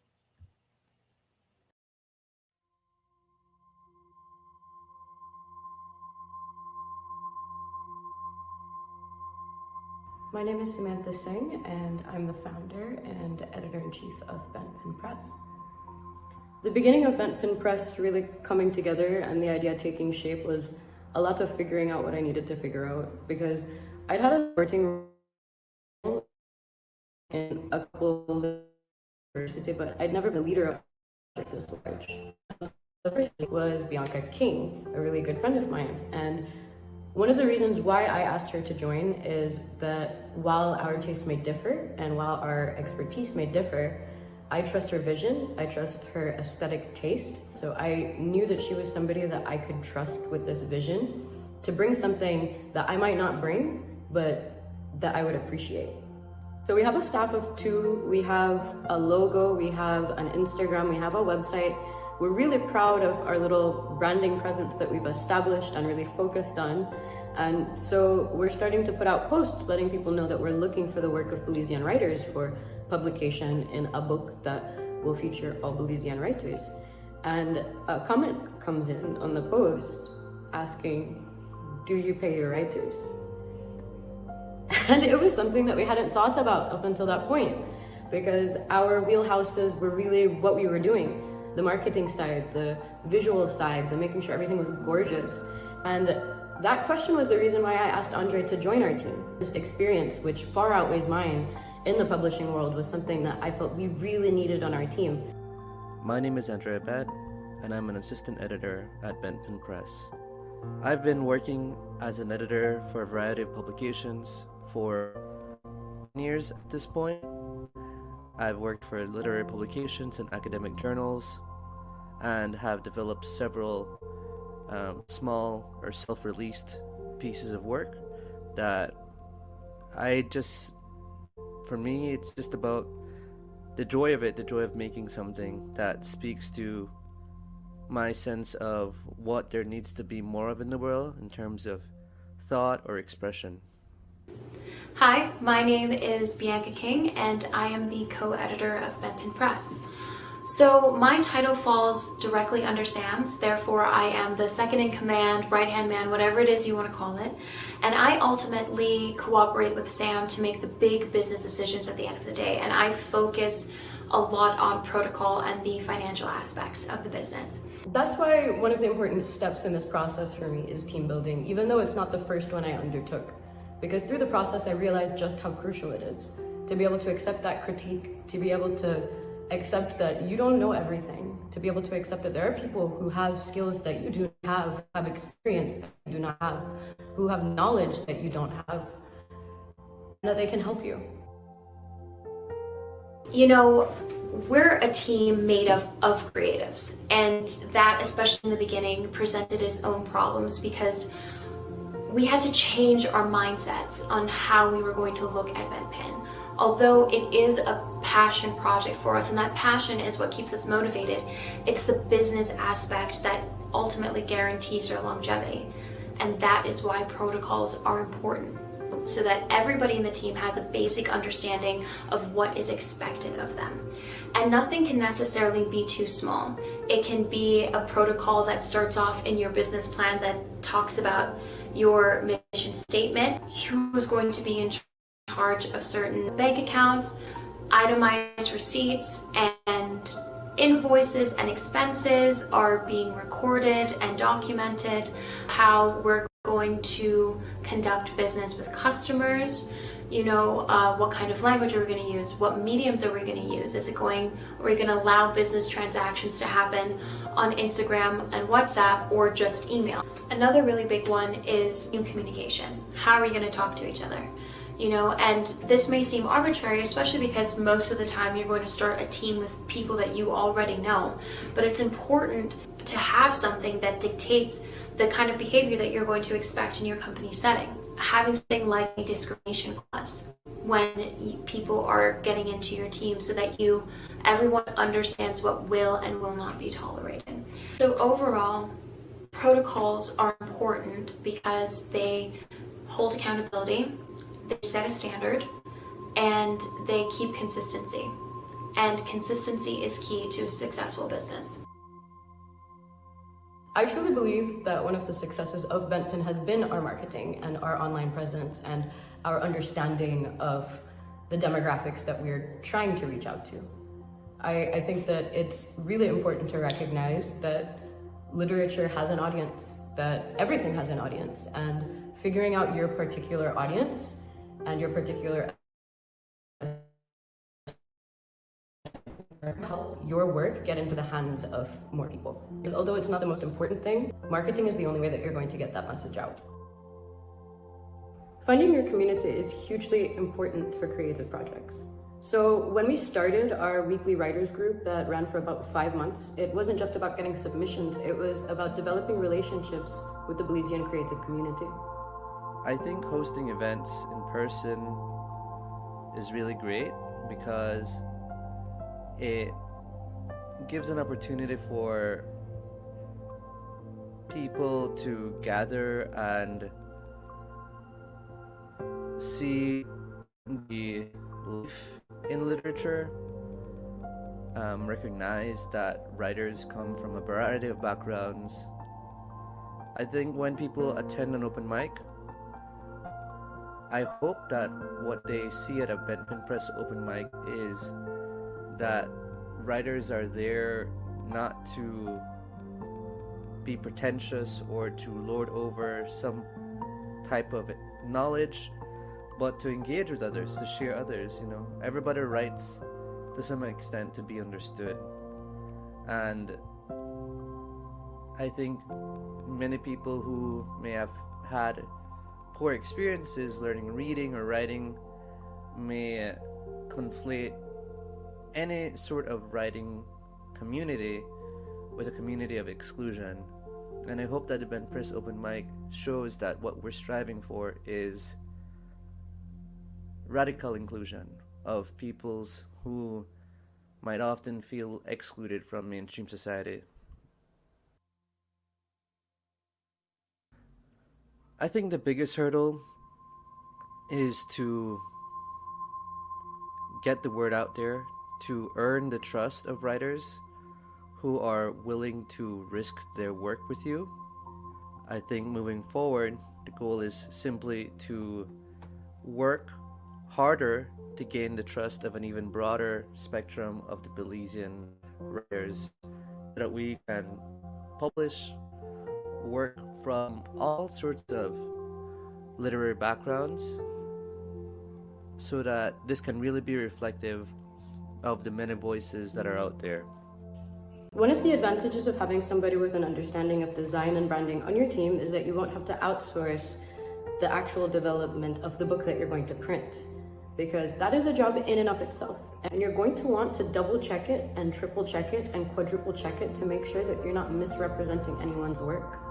Another huge piece of advice that I can give for anybody that wants to make a physical book is keep records of your finances. Please keep records of your finances. This is so important. You need to hold yourself accountable for what kind of money is going into this, because if you're not paying attention to finances, you're going to run into trouble and then it's not going to work out. Advice would be that you don't think of the final product in comparison to what anyone else is doing. Consider your own constraints and think creatively about how you can work within those. So whether that's making a zine, whether that's making a handful of books by hand printing them very simply, you want to be able to do something at your level without waiting for you to necessarily have all the resources to do it in the way that you imagine it needs to be done. And once you're able to do it, you'll just engage in the action of repeating it over and over again, and hopefully over time you're able to gather the resources to get to where your imagination is. Finding our printer was one of our bigger hurdles when it came to bringing our book to life. Whether it was the international paper shortage that happened last year or the shipping costs, there were a lot of things that we had to figure out that were not necessarily easy. And of course, quality control. So we tried so hard in the beginning to make sure that the book was going to be printed in Belize. And unfortunately, it just wasn't going to be economically sound for us to do that. So we ended up outsourcing to the United States company. We do want to change this. It's in a protocol and a business plan that we will eventually be able to make our own books in-house and have a functioning workshop. So outreaching to American vendors is definitely can be a little intimidating because the market is so huge here and you don't know where to start. But it's also very exciting because a lot of vendors have never had a book from a Belizean before, and that in of itself gives you an opening because they've never seen anything like this, they've never had anything like this, and that is how you market it, and that's how you start off. And you go in there guns blazing with all the confidence in the world, and they will listen. You're offering the people their work to you is exposure. It's access to a broader audience. So your job as the publisher is to find that audience, to get that work in front of that audience. For the most part, any books that I've bought at any given town I've visited, I'm always able to remember that place when I pick up that book, tracing the steps. So, my book collection is a representation of my travel, of my life experiences. And similarly, I think having your book, when you're a publisher, available to others, it can make it part of a more intimate experience for them, as opposed to if they were just simply buying it online. My plans for the press moving forward is I simply want to continue to find ways to scale up in a sustainable way, meaning both sustainable in what us as editors who are volunteering our time can do, but also sustainable in that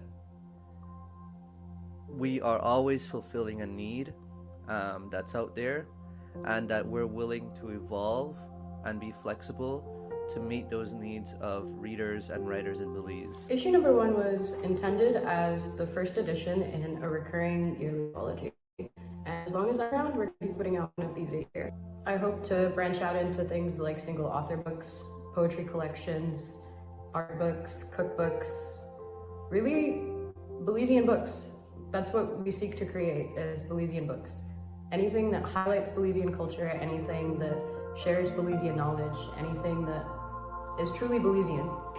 The biggest advice I can give anybody that wants to do this, that is so enthralled by this idea, is knowing, first of all, that it is possible, but it's going to take a lot of work. And you have to be dedicated, and you have to be willing to have it as something that you're doing in your spare time, because André, Sam, and myself, we all have jobs outside of this. We all have commitments. I have school, and you have to want it enough. You have to want to make a difference at the end of the day, and want to perform, because if you don't, it's not going to happen.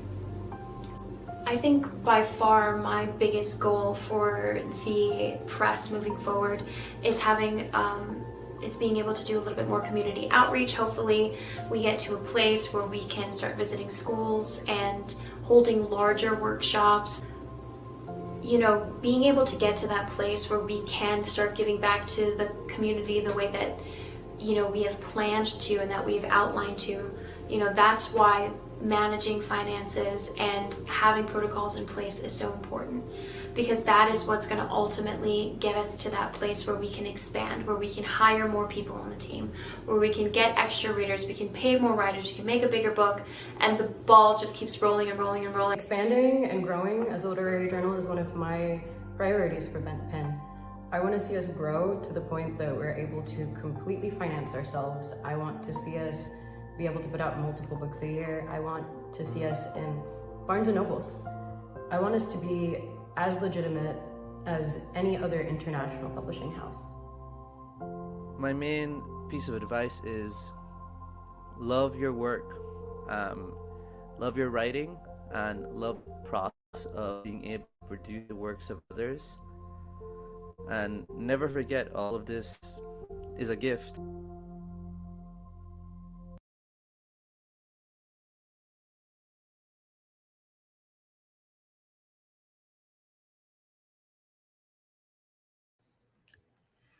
Thank you all so much. Beautiful work done by Bent Pin Press. I have a copy. Please go out and get yours. And I noticed Kong, thank you so much for posting their webpage onto the commentary section. So yes, it is at www.bentpinpress.com. Get yourself an issue. It is a beautiful scope of Belizean art and poetry by Belizean writers. And of course, you will get to hear more about Bent Pin Press during our live Q&A with the editor-in-chief. So please post your questions. Ending our morning session is Miss Deanne Lang, whose presentation encompasses the entrepreneurship part of our theme this morning. 5 minutes with D. Impact and influence, impact and innovation. Miss Deanne Janae Lang is also known as simply Deanne Janae. She is the owner of a handmade beaded jewelry business, Janae's Collection, and is the host of the online talk show 5 Minutes with D. Deanne obtained her bachelor's degree in business administration with a major in marketing from the University of Belize and is currently working as a digital content creator with the Belize Tourism Board. She has been an entrepreneur for 4 years and a talk show host for 2 years. During that time, she was recognized as an inspirational woman in Belize by the Woke Eyes Awareness Group, featured on the Kid Orama show, and won the Department of Youth Services Award, Youth in Entrepreneurship 2021 award. Deanne strongly advocates for youths to explore their talents and create opportunities for themselves. Her online show, 5 Minutes with D, focuses on business and entrepreneurship, highlights Belizean entrepreneurs, and shares insightful information with her viewers. 5 Minutes with D showcases Belizean culture through the works of its people and what they are doing to shape the country. Deanne Lang is one of our younger presenters for today, and pleased to be a ex-colleague of mine, and of course a wonderful entrepreneur. Please welcome 5 Minutes with D. Hello, my name is Deanne Janilang, and I will be presenting on 5 Minutes with D, Influence, Impact, Innovation.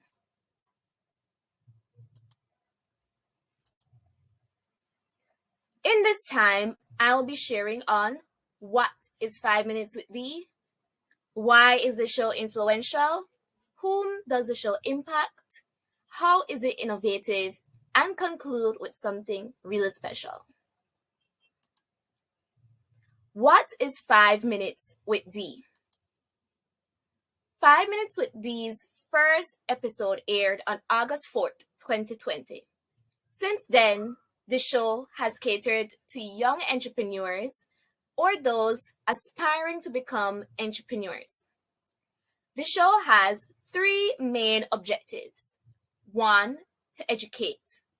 We simplify complicated theories and jargons to straightforward concepts, and some of them have free templates in which the viewers can apply their knowledge from the episode and put it to use. 2, promote. 5 Minutes with Dee has 3 ways in which we highlight entrepreneurs. A business feature, which is a 30-second ad in our show.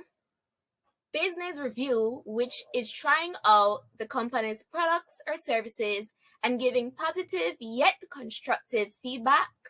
And guest appearance, where viewers get to meet the face behind the business, know about their journey, and get more details about their business and what's to come. Our third objective is to advocate. 5 Minutes with Dee aims to be more than just a talk show. We want to be a platform in the country that is a voice for youth and championing youth empowerment.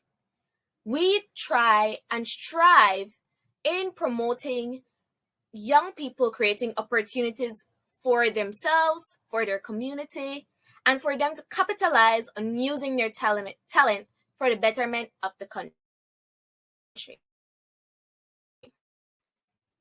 Our mission is to creatively promote, highlight, and educate entrepreneurs to become innovative and informed, and our vision is to become a well-known Belizean talk show that provides networking opportunities and business insight for emerging business owners and local creators.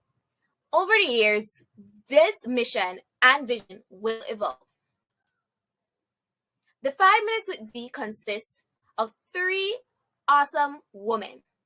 Icaiche, the content manager, she overlooks and edits all written documents and helps to take all my ideas and scribbles into thoughtful 10 episodes. Myself, the founder of 5 Minutes with Dee and also the face of the show, and Christy, our production assistant. She helps with all the fine details and making sure that the show is ready to be executed. And together we make a very dynamic team, and what makes us so unique is that we are all sisters. So I had to take them from being behind the scenes and allow them to be more hands-on with the production of the show. Here is an overview of 5 Minutes with Dee. We currently have 4 seasons. Besides season 1 with 12 episodes, all the others have 10 episodes in which are well thought out, and we try our best that in that 5 minutes, you get to learn something new. It helps with your professional development, and it will make you want to explore that topic even more after watching. Why is the show influential?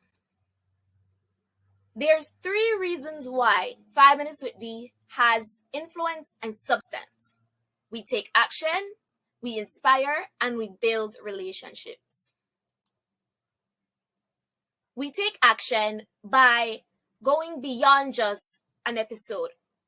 We want to create events and projects that will have long-lasting impacts on our viewers or on entrepreneurs or business persons in general when they apply or when they be a part of these events.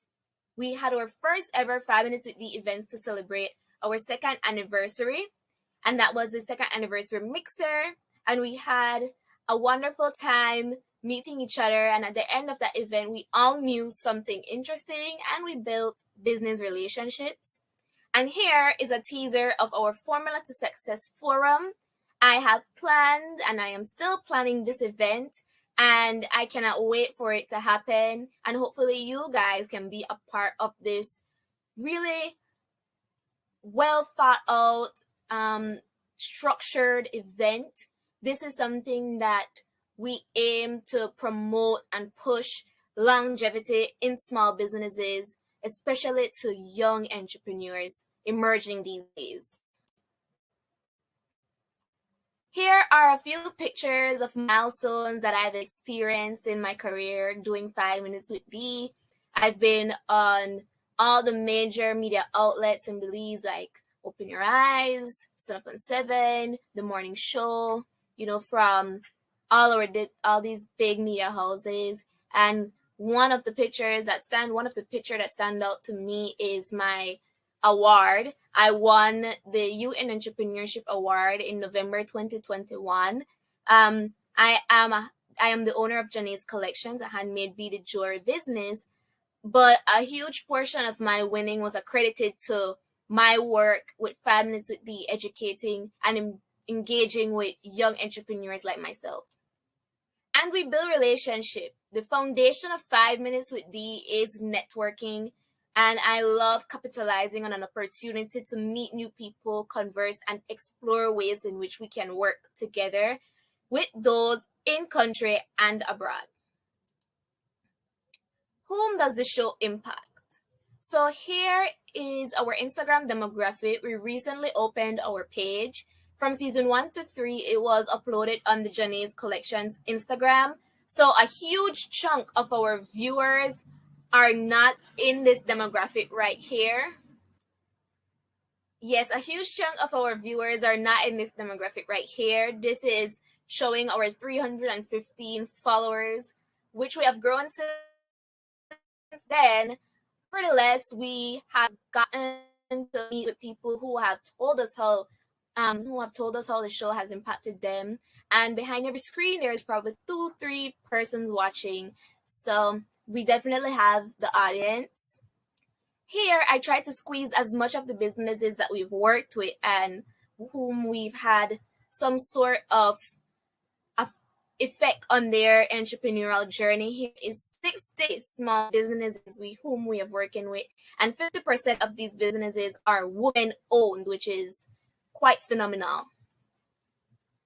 How is the show innovative? How is 5 Minutes with D something out of the box in our society?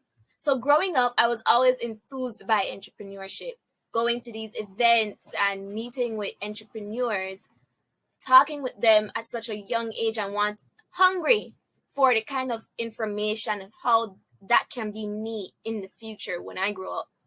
And I grew up around self-sufficient family members as well, my dad, my grandmother, my aunt, all these people using their abilities and talents to make something of their own.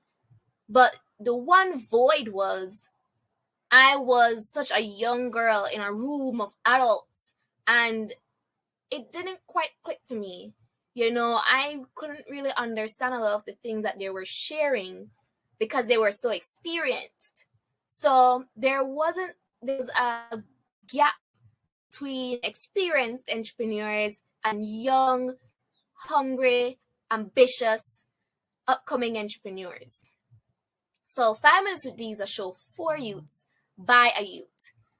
I'm a business student, and I use all those theories and concepts, and I turn those into my 5 minutes episodes. I also get to meet with experts in business and allow them the platform to share very interesting topics that young people might not want to have that interest in, and turn it into something engaging and intriguing.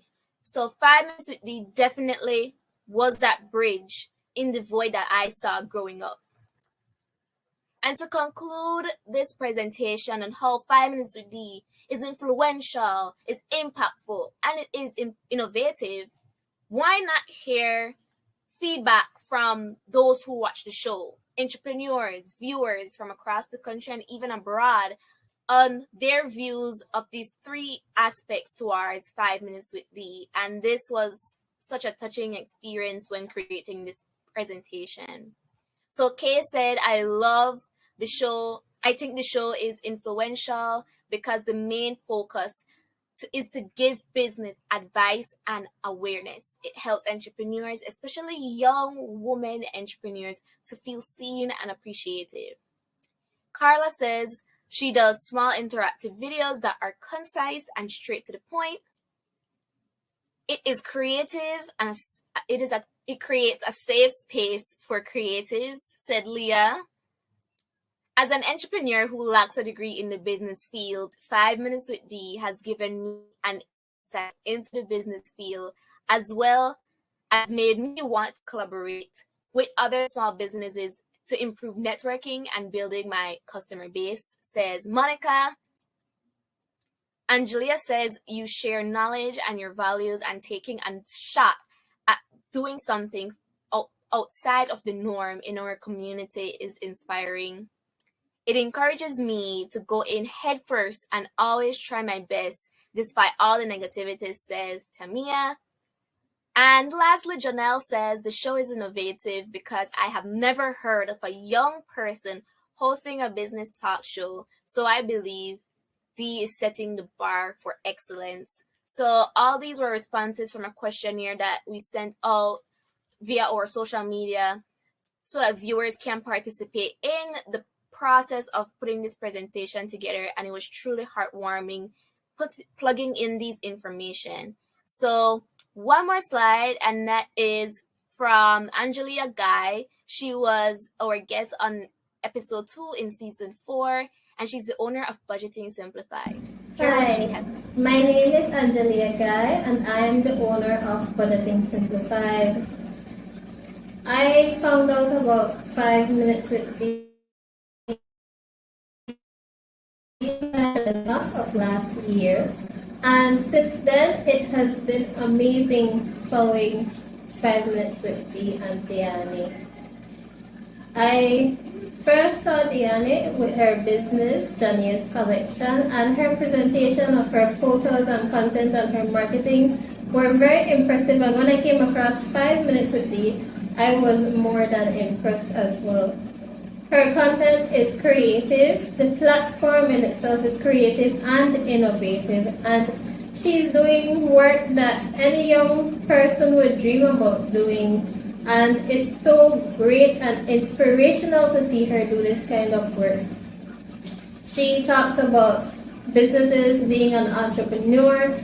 She learns and offers the space for other people who are experienced in the field to also share their knowledge with young entrepreneurs, and I think that's very impactful to many people who are young children, youth, and adults. And she's also influential in this same sense. She reached out, her assistant reached out to me, her production assistant reached out to me through my platform, Budgeting Simplified, to have me as a guest on her show. And very organized. That's her presentation, her communication were excellent. And her content and the way she sent out email, the episode layout, schedule, interview schedules, and even a consent form, to me, that is a very great start. That's beyond a start. She's doing something wonderful, and I would suggest 5 Minutes to Thee to anyone. I would recommend that they watch her videos, follow along, and she has so much more to grow. 5 Minutes with Thee has so much growth and potential capabilities. It's a great, excellent initiative. And I want to thank Diane for creating the platform and for seeing it through these months that she's been in, over a year. And keep it up. She should be proud to be a Belizean. And I love to see the work that she's doing. So keep it. And that brings us to the end of this presentation. Thank you for, having our attention on this presentation. It was truly an honor and a privilege to be a part of the KULCHA Symposium. So thank you, Heritage Education Network Belize. And I cannot wait to answer your questions. Thank you.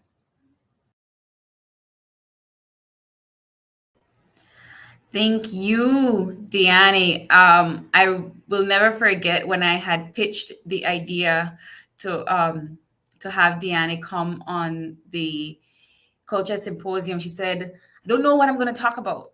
And the reality is that I'm looking at the comment section right now, and the amount of following that you have, the amount of influence that you have, and that platform and that capability to make change for your youth generations is the reason why KULCHA is for you.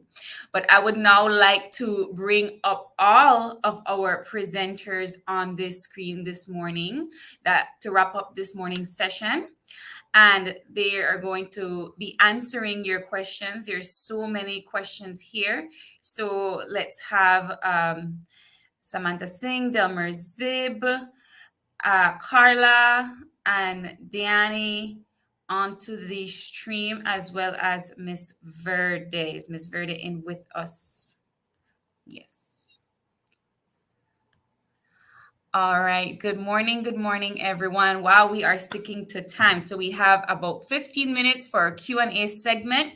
So I'm going to go scrolling all the way to the top because there are a few questions here for Karla as well. So our first question comes for Karla, and it is from our colleague at UB, Ms. Erica Aguilar. She would like to know, how does La Chatona promote or can promote the celebration of Indigenous women's preservation and transmission of traditional knowledge as the theme for Indigenous Peoples Resistance Day states?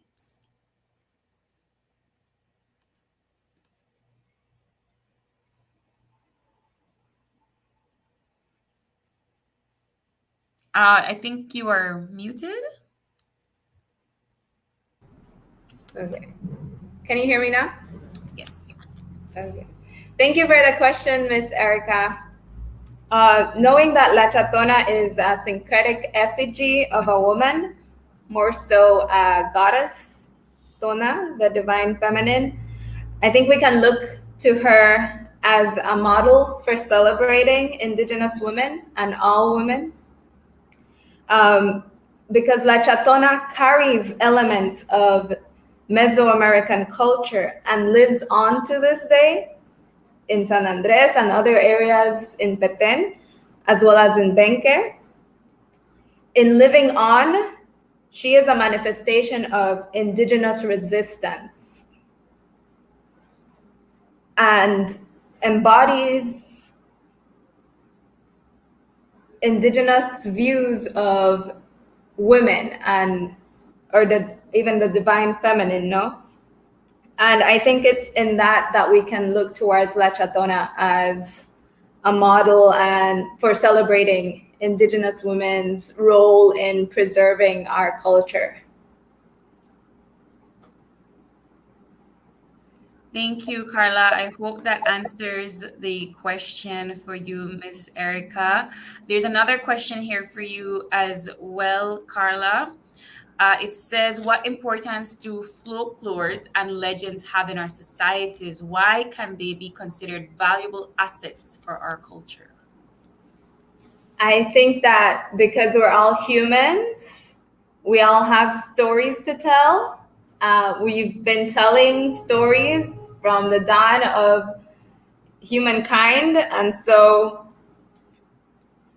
our folklore and our legends can tell us who we are, where we come from, who are our ancestors, no? Folkloric characters like La Chatona, La Llorona, La Sucia, La Sirena, La Ixtabay, El Sisimit, Tataduende, they all embody a resistance and can tell us a lot about where we come from. Mind you that they are often imbued with colonial perspectives of the other, and thus usually we see them as antagonists. But if we dig deeper and read between the lines, we'll see who they really are and who we really are. And therein lies the value of folklore and legends in our societies. They're our history, our roots, and we can't lose them. We should remember them and carry them on. And we can reclaim La Chatona for her historical and cosmological value and as a model for women and minorities. Well said, Karla, and I couldn't agree more. Not necessarily a question, but a comment for Ms. Verde and Mr. Tzib. And it says here, my mentor Jorge, when I was blessed to meet in 2007 and was able to enjoy his friendship guidance and welcome to his family and broke bread with and enjoyed many conversations and tried to absorb his knowledge. So I believe this comment pays testimony to the hard work of Mr. Jorge to attain and to retain the culture alive in Sarteneja. So I guess I could kind of shift this around to Ms. Verde. Can you speak more about how your book will be able to inspire young generations, particularly those from the Sarteneja community, to embrace their heritage and to embrace their community that is Sarteneja? All right, sure. Good morning, everyone, and thanks for watching. Thanks for the space as well. So, as mentioned, I guess the valuable piece of this is to know that, I just heard what Miss Karla said just now. The stories tell us who we are, and I think it starts from there. Even growing up, I kept watching people come to my house to get a story from my father, a story on this, a story on that. All these stories explain a lot of things that we are like, oh, that's why, about our heritage, our community in itself, and it was a good thing. I mean, we nobody knows, right? But we began this little project, so like a year before, and just the August, my father read the last piece, the last draft, and he was like, yeah, this is it, and like a week after, he passed away. So Mr. Tzib was able to come over and have an interview with him. We had various interviews with him, and so we capture all these stories. I think the lesson learned from all of this is it is the time now to start collecting all these stories, because they are what is going to be able to live within us. Like, this is who I am, and when I go wherever I go in the world, I'm identified differently because I come from a special place, and what makes me special is all these stories that come with us, and from these stories, it's not just something of the past. It teaches us of how we can move forward. And I think for the youth, I like I said, I used to see all these students with their teachers come to my father's for stories, and well, they can't come anymore. He's not here anymore. But that is exactly why this should be like this is not supposed to be the only piece. There are so much other elders in the community, in all of our communities around Belize. Let us interview them. Let's get these stories down so that we can, define ourselves. There are a lot of people who don't know a lot about themselves. And it's until then your community pride will live forward. So I think this is the true value of it. I think I speak for Henby and for everyone on the panel here. Thank you so much for sharing this gift from your father to the Belizean community. We truly appreciate it, and we can't wait to have it in our possession, which leads me to the next question. And I guess, Mr. Tzib, how do we get the book? Well, first of all, I would like to thank you for hosting us, and again, for the family of Mr. Verde for giving us the opportunity to record the story and also to share it with the wider community. Part of the project is also to empower people, and I'm very happy to see Ms. Verde speaking that way, because it shows that at least in one angle that project is already making an impact.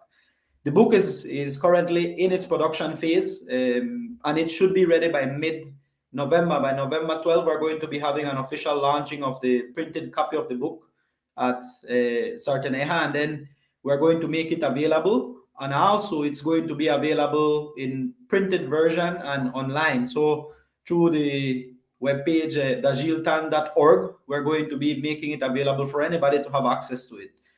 And again, the story of Jorge Verde is actually very empowering. It's a crucial story because it tells the history of Sarteneja and the history of Hurricane Janet and how it destroyed parts of Corozal and basically wiped out Sarteneja.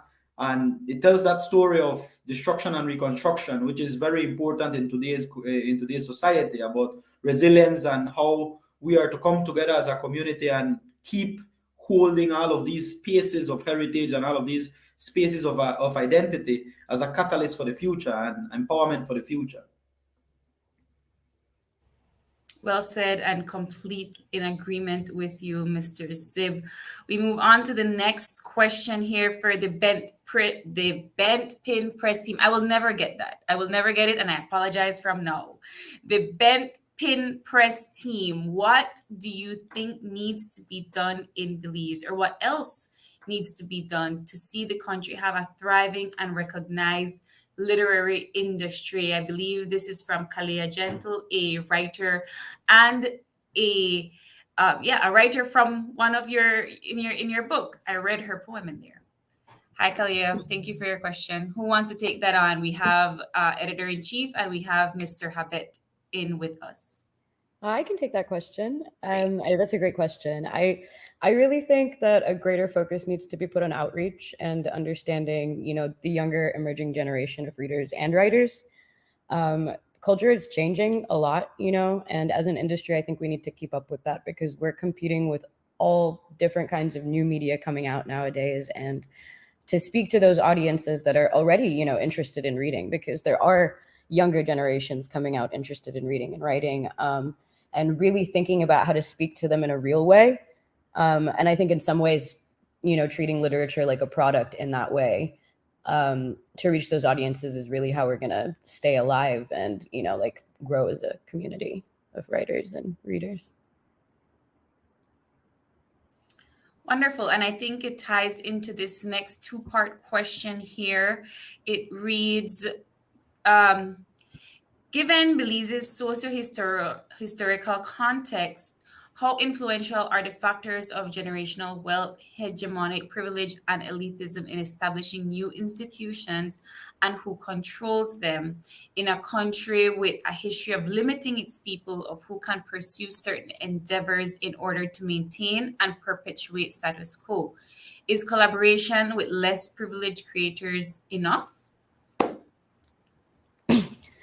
I'm going to be honest with you. That's a thesis question. I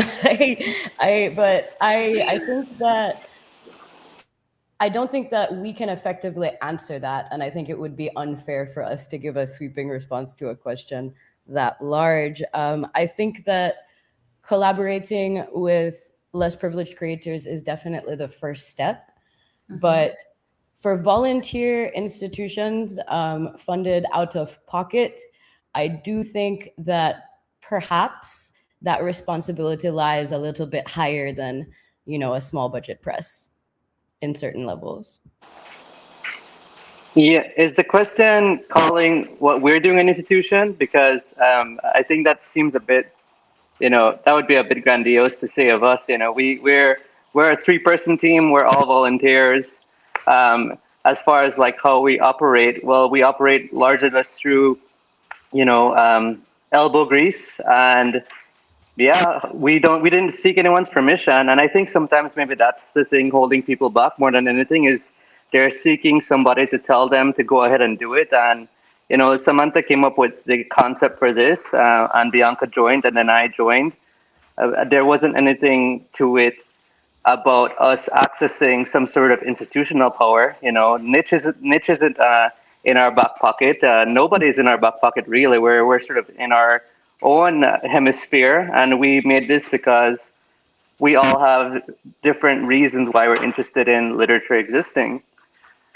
So yeah, hegemonic power and all those things being called out. Samantha's right in terms of it's a bit much to ask us to take on. I think definitely when we look at the institutions that exist in Belize that support arts, there definitely is ways in which they have their own political leanings in who they support and how money is transferred.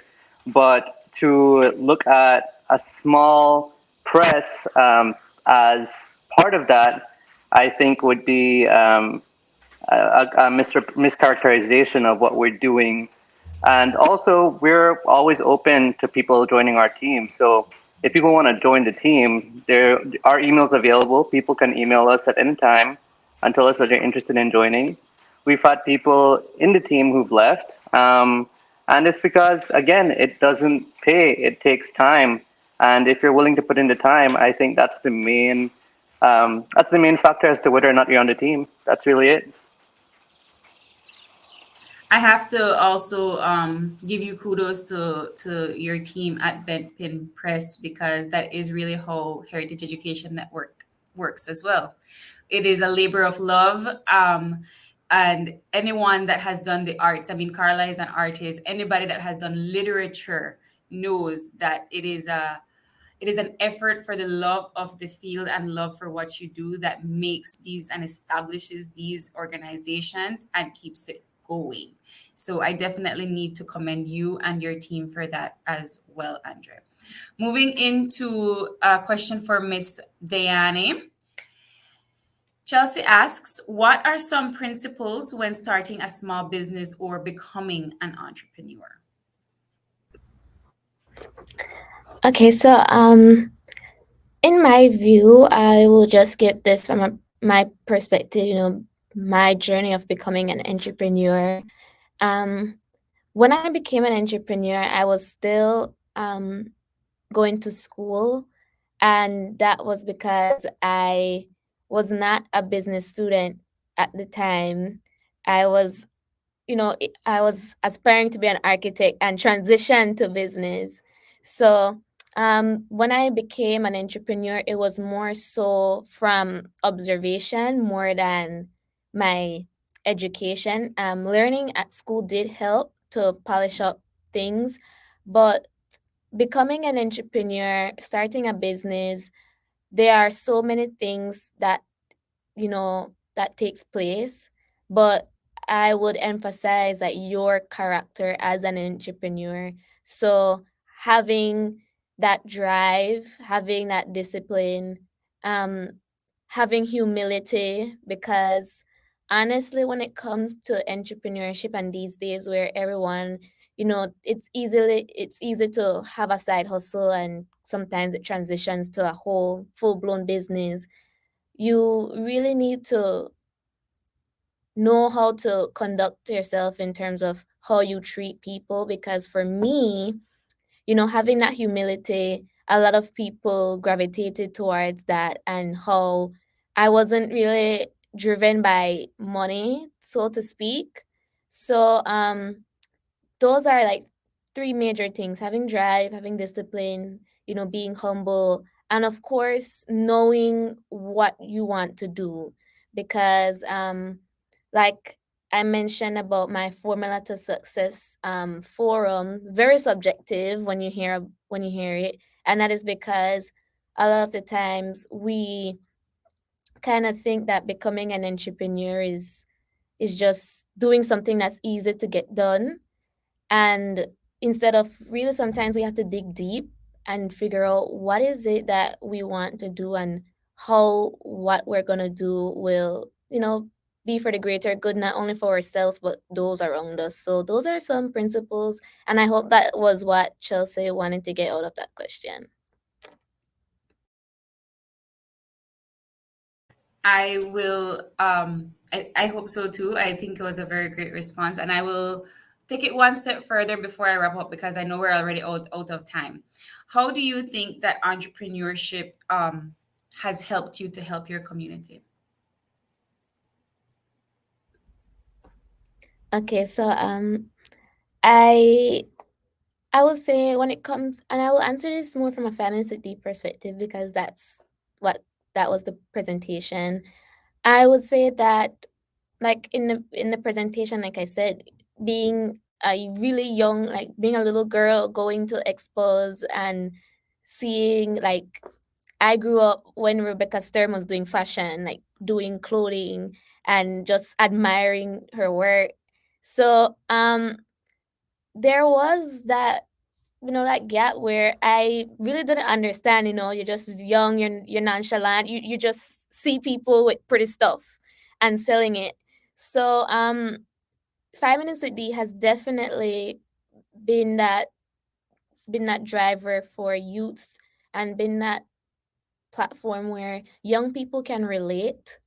That's one of the major things, where they see a young person who is struggling like them, who is as clueless as them, who is, trying to figure it out just like them.